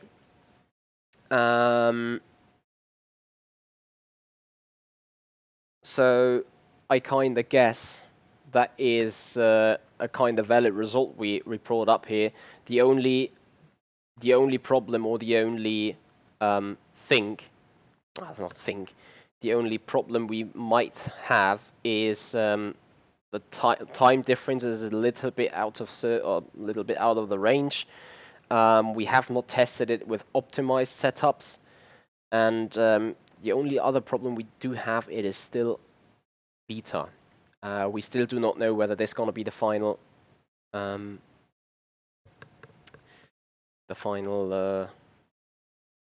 version. So how is BoP done? They take the factory driver, put it in 3 laps on the same track, usually.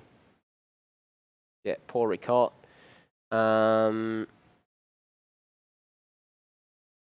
Okay, Emmanuel. Yeah, I would love to have a look at it. Definitely that one keeps locked behind the doors then. Yeah. I got that thing later, Assetto. You're so right. You're absolutely right about that. Okay, next up. We've done the balance of performance, and I hope you guys enjoy it so far. Now, what I'm going to do, because it hasn't happened yesterday, is we're going to get out with in the race, and I'm gonna do. Can I skip? I'm gonna hop quickly into the race directly, and I want to see how a pit stop is performed. So I'm gonna do it the very first minute, and then I'm gonna have a little bit of hot lapping on the global leaderboard, in the hope that it works really well. Setup wise, I'm going with the aggressive preset. The reason why I'm taking the Huracan, very simple. I do love the freaking sounds of that Huracan. That is the reason really why I choose that car. I mean, I'm going to box in the first lap anyway, just want to really see how this pit stop is done.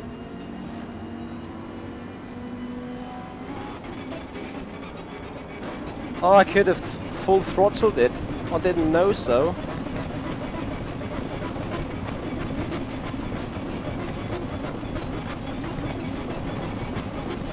When does the green flag drop? Lol. So, no grit in the back. Whoa.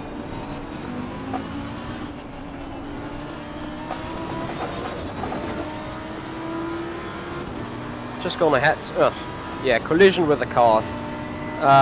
They really need to look into that a little bit. I did not feel the contact being made at all by any car.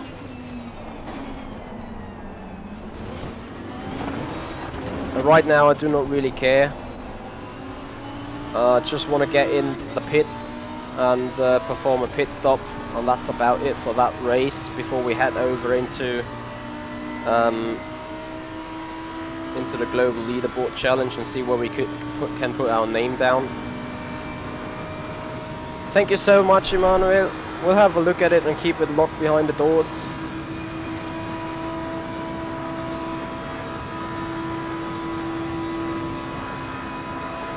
I'm not sure if there is something like a pit stop request. I don't think so though. Actually, I have not seen a button for this. Lol, Wilson spun. We're gonna have a look at the pit stop then, as I was still owing that information, that footage to you guys from yesterday.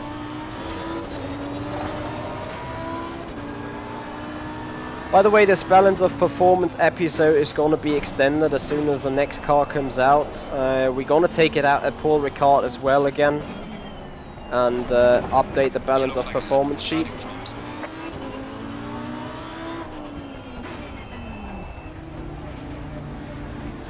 So into the pits we go. Big thumbs up that in Assetto Corsa Competizione you can drive in the pits wherever you want, or you have manual control in the pits basically. Top 50 would be nice.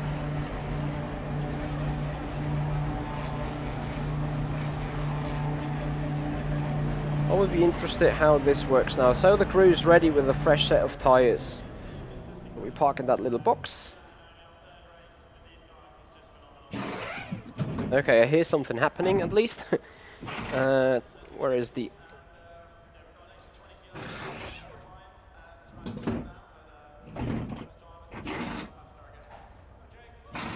That is brilliant. I have seen really weird animations of F1 2017. F1 2018, where everything is pretty weird. Come on, let's go. But that is pretty nice. The only thing that is missing right here is the hydraulic nozzle that has been put into the car in order to get it up to change the tires. That could be included if you love in detail. Oh, I love that sound of the Huracan, really.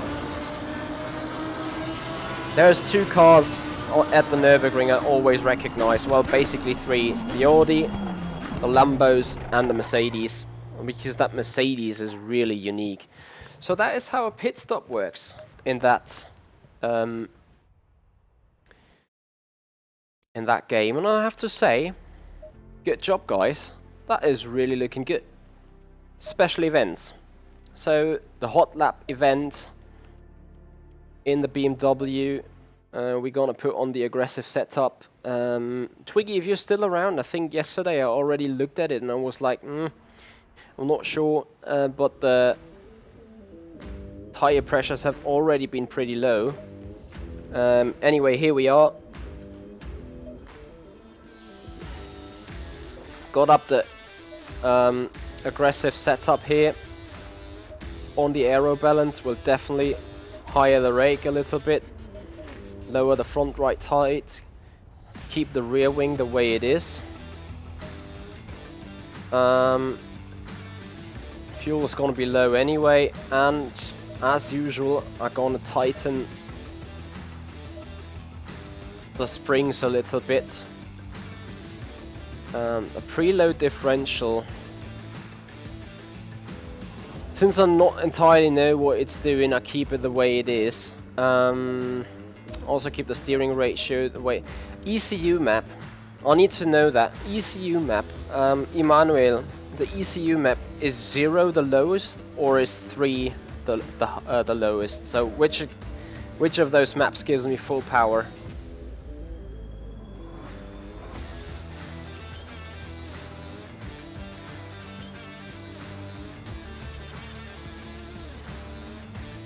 I would like to have that information before I set off, because I do not really know. ECU 0 is most. Okay, there we go. Gonna take that set, go back and drive.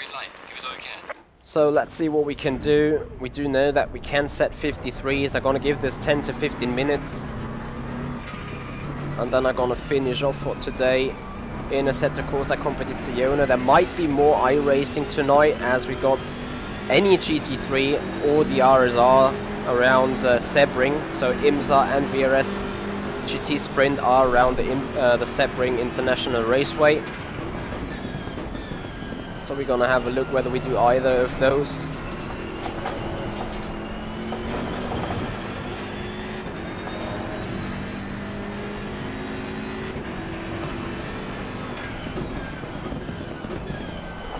Wow.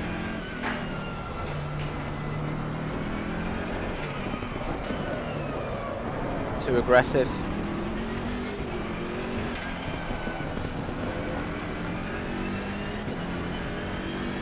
Ghost Rider 115, thank you for your subscription. Welcome to the show. Hope you enjoy it.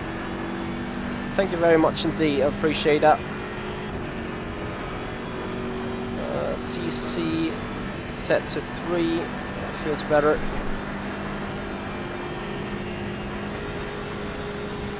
Alright, thanks for that information, Emmanuel. That is huge help.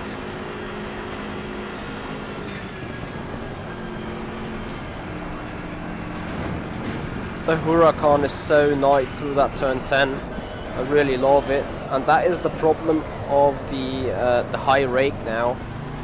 So the high rake definitely makes the rear end a lot more loosey. And despite we're sitting here in the global leaderboard now, I hope the game connects considerably quick to the leaderboard. I think that is still a bug. Not sure if you already know about it, but in the other builds it took the game quite a long time to connect, if it connected at all.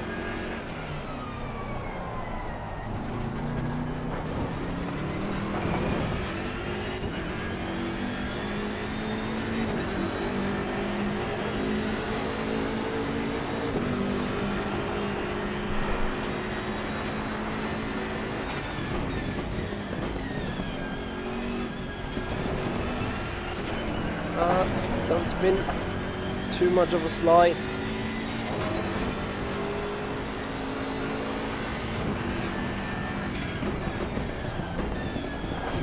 Ow.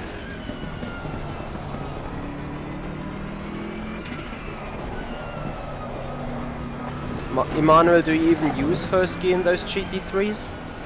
Or is the first gear just a gear to get away from the pit box and into formation lap?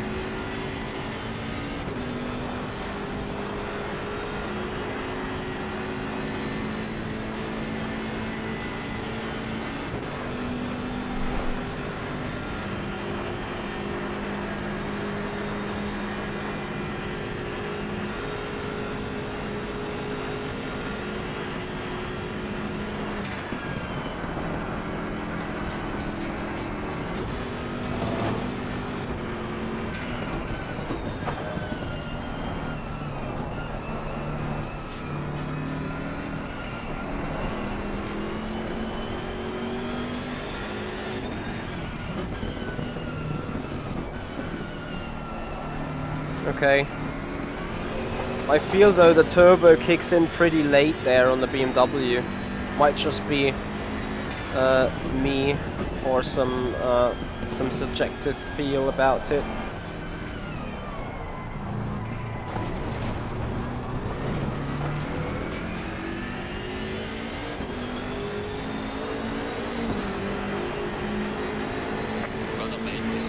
If you use the first.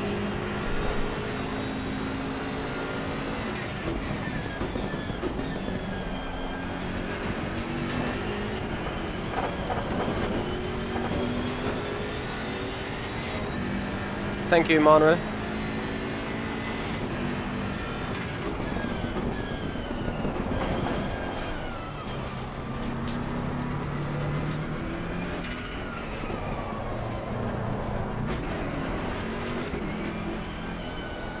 I feel the first gear so much better for turn 5, despite they might be wrong.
So we improved by a second.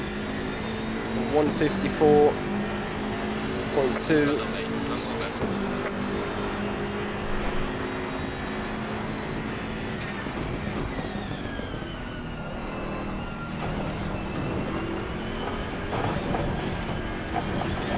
Ah, ow. Bad exit out of 2.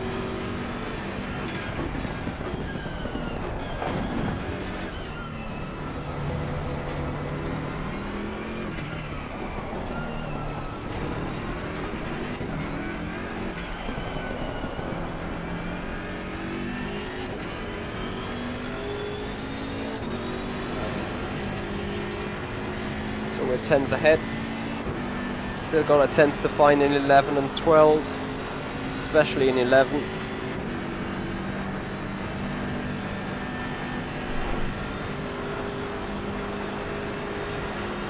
Yeah, Malachi, I hit that cone in turn 1. You're absolutely right.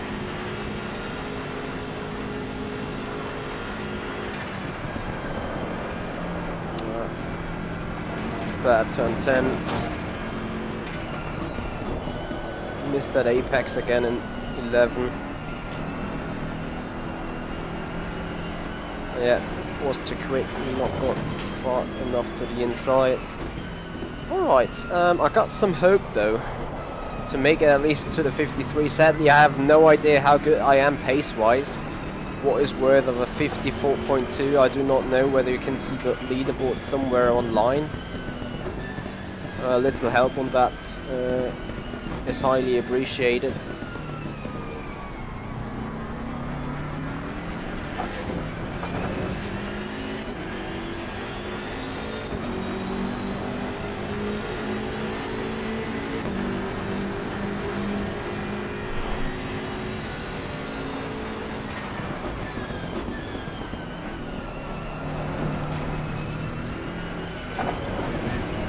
No, just sliding it again.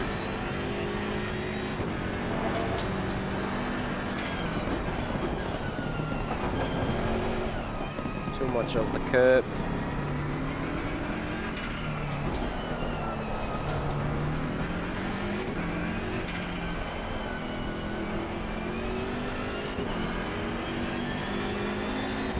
We're lucky in half a tenth.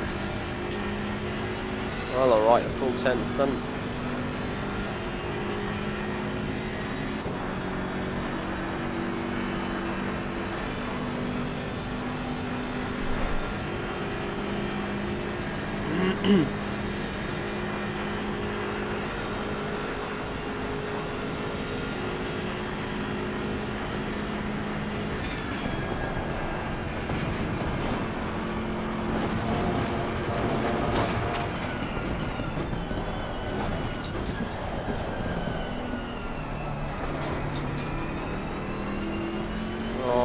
Apart from that little slide, I felt pretty okay.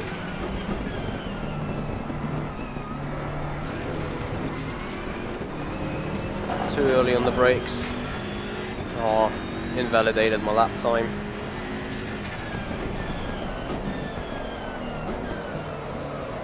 Okay, let me change a few clicks here and there. I'm not gonna do that very long though. Current setup, aero. One click more on the rake.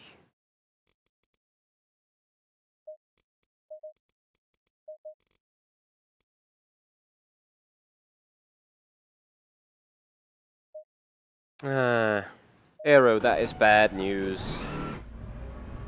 Well, we just get a time in for the records then. And I'm gonna note it down and try to compare later during the month.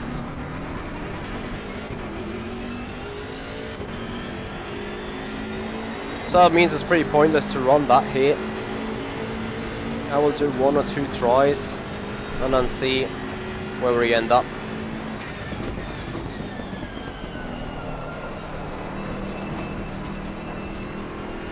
Yeah, I can skip that try immediately right there. And go again. It feels like that the car is very best in the first lap. I do not know how it's possible to stall the engine at 30 kph. Emmanuel, if you're still around, may want to note that as a bug. But the starting sequence seems to be broken here, from that perspective.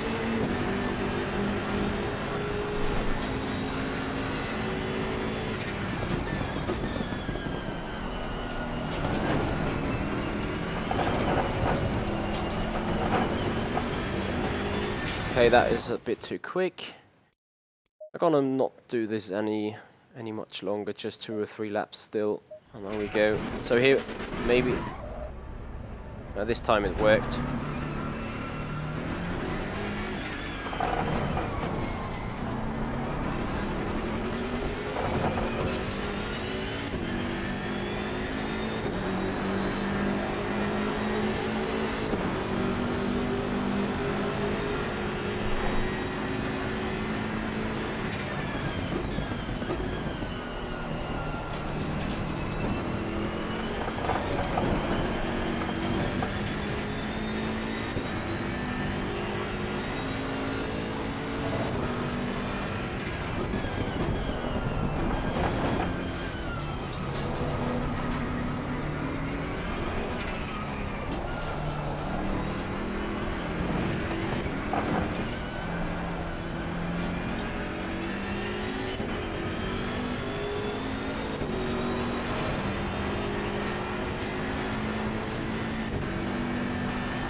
Car's a lot more aggressive now in the rear.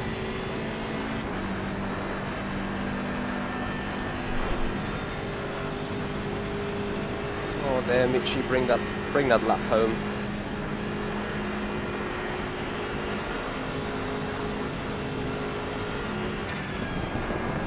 No.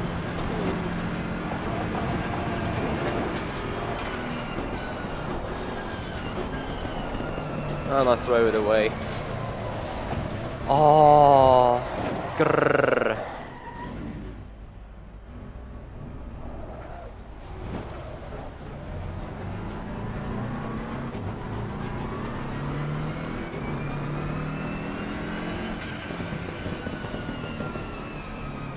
I have lost grip now on these tyres, have I? According to those bars. So we'll get back into the pits. Go out for the final try before ending that stream. And already I can thank you so much for watching and keep that stream an interesting journey. It was the first time I did some balance of performance live. And I hope you enjoyed it. I'm surely gonna do more balance of performance as soon as more GT3 cars come out here for Assetto Corsa Competizione.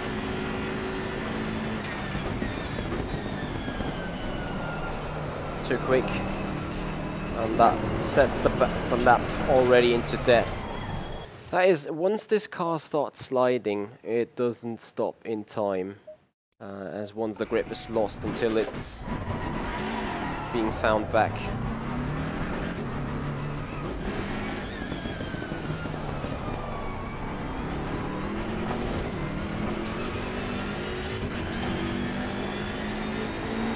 So final try, guys. And then I'll leave it.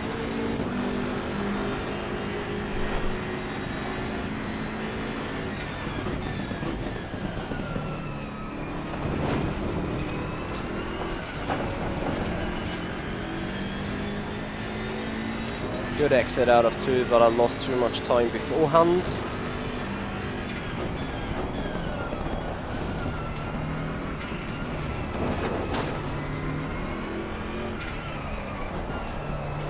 Missing the apex of 5 and a red lap time. Yeah, I'm overdriving the car now, and beyond that, yeah, after 2 hours of driving, you're probably not the freshest anymore. Gonna save it as work in progress number 2. Confirm that. So, yeah, guys, thank you so much. It actually brings that stream towards an end. And I hope you have enjoyed what we did right here, and we'll keep joining back for more of such stuff. Balance of performance is something fairly important when you decide where to race, what to race, and which kind of direction you want to go. So, with that being said, it is a fairly important thing to be measured, especially for sim racing as well. And yeah, hence why we do it. Once again, guys, if you want to get that information, mail it at me at Hoya, Michi at avidchronicracing.com or Sean at thesimpit.com. Note the subject GT3 BoP Assetto Corsa Competizione, and you will receive the allowed balance of performance from 2016, the document, as well as the document we made up here. Was sure that didn't work, so go back. That one. For those of you who just saw I look at Twitch, I would love to rate someone, but apparently none of my streamers are online right now. So if you guys got someone you want to watch right now, feel free to name me that person and I'm gonna rate. Beyond that, what else is happening? Not sure whether there's going to be some iRacing rights today. Other than that, thank you so much for watching, guys. Hey Colorado, thank you for joining in. Sadly, we're about to end the stream right here. And guys, if you like what you see, please hit that like button, share, subscribe. Bring your people into that show. Get them excited for the stuff we do. And yeah, then we see each other back for more. Happy Thursday, everyone. It's just one day to go until Friday. So weekend is straight ahead. Guys, thank you so much for watching. This is the Sim Pit. I'm Michi Hoya, and I'll see you guys out on the track.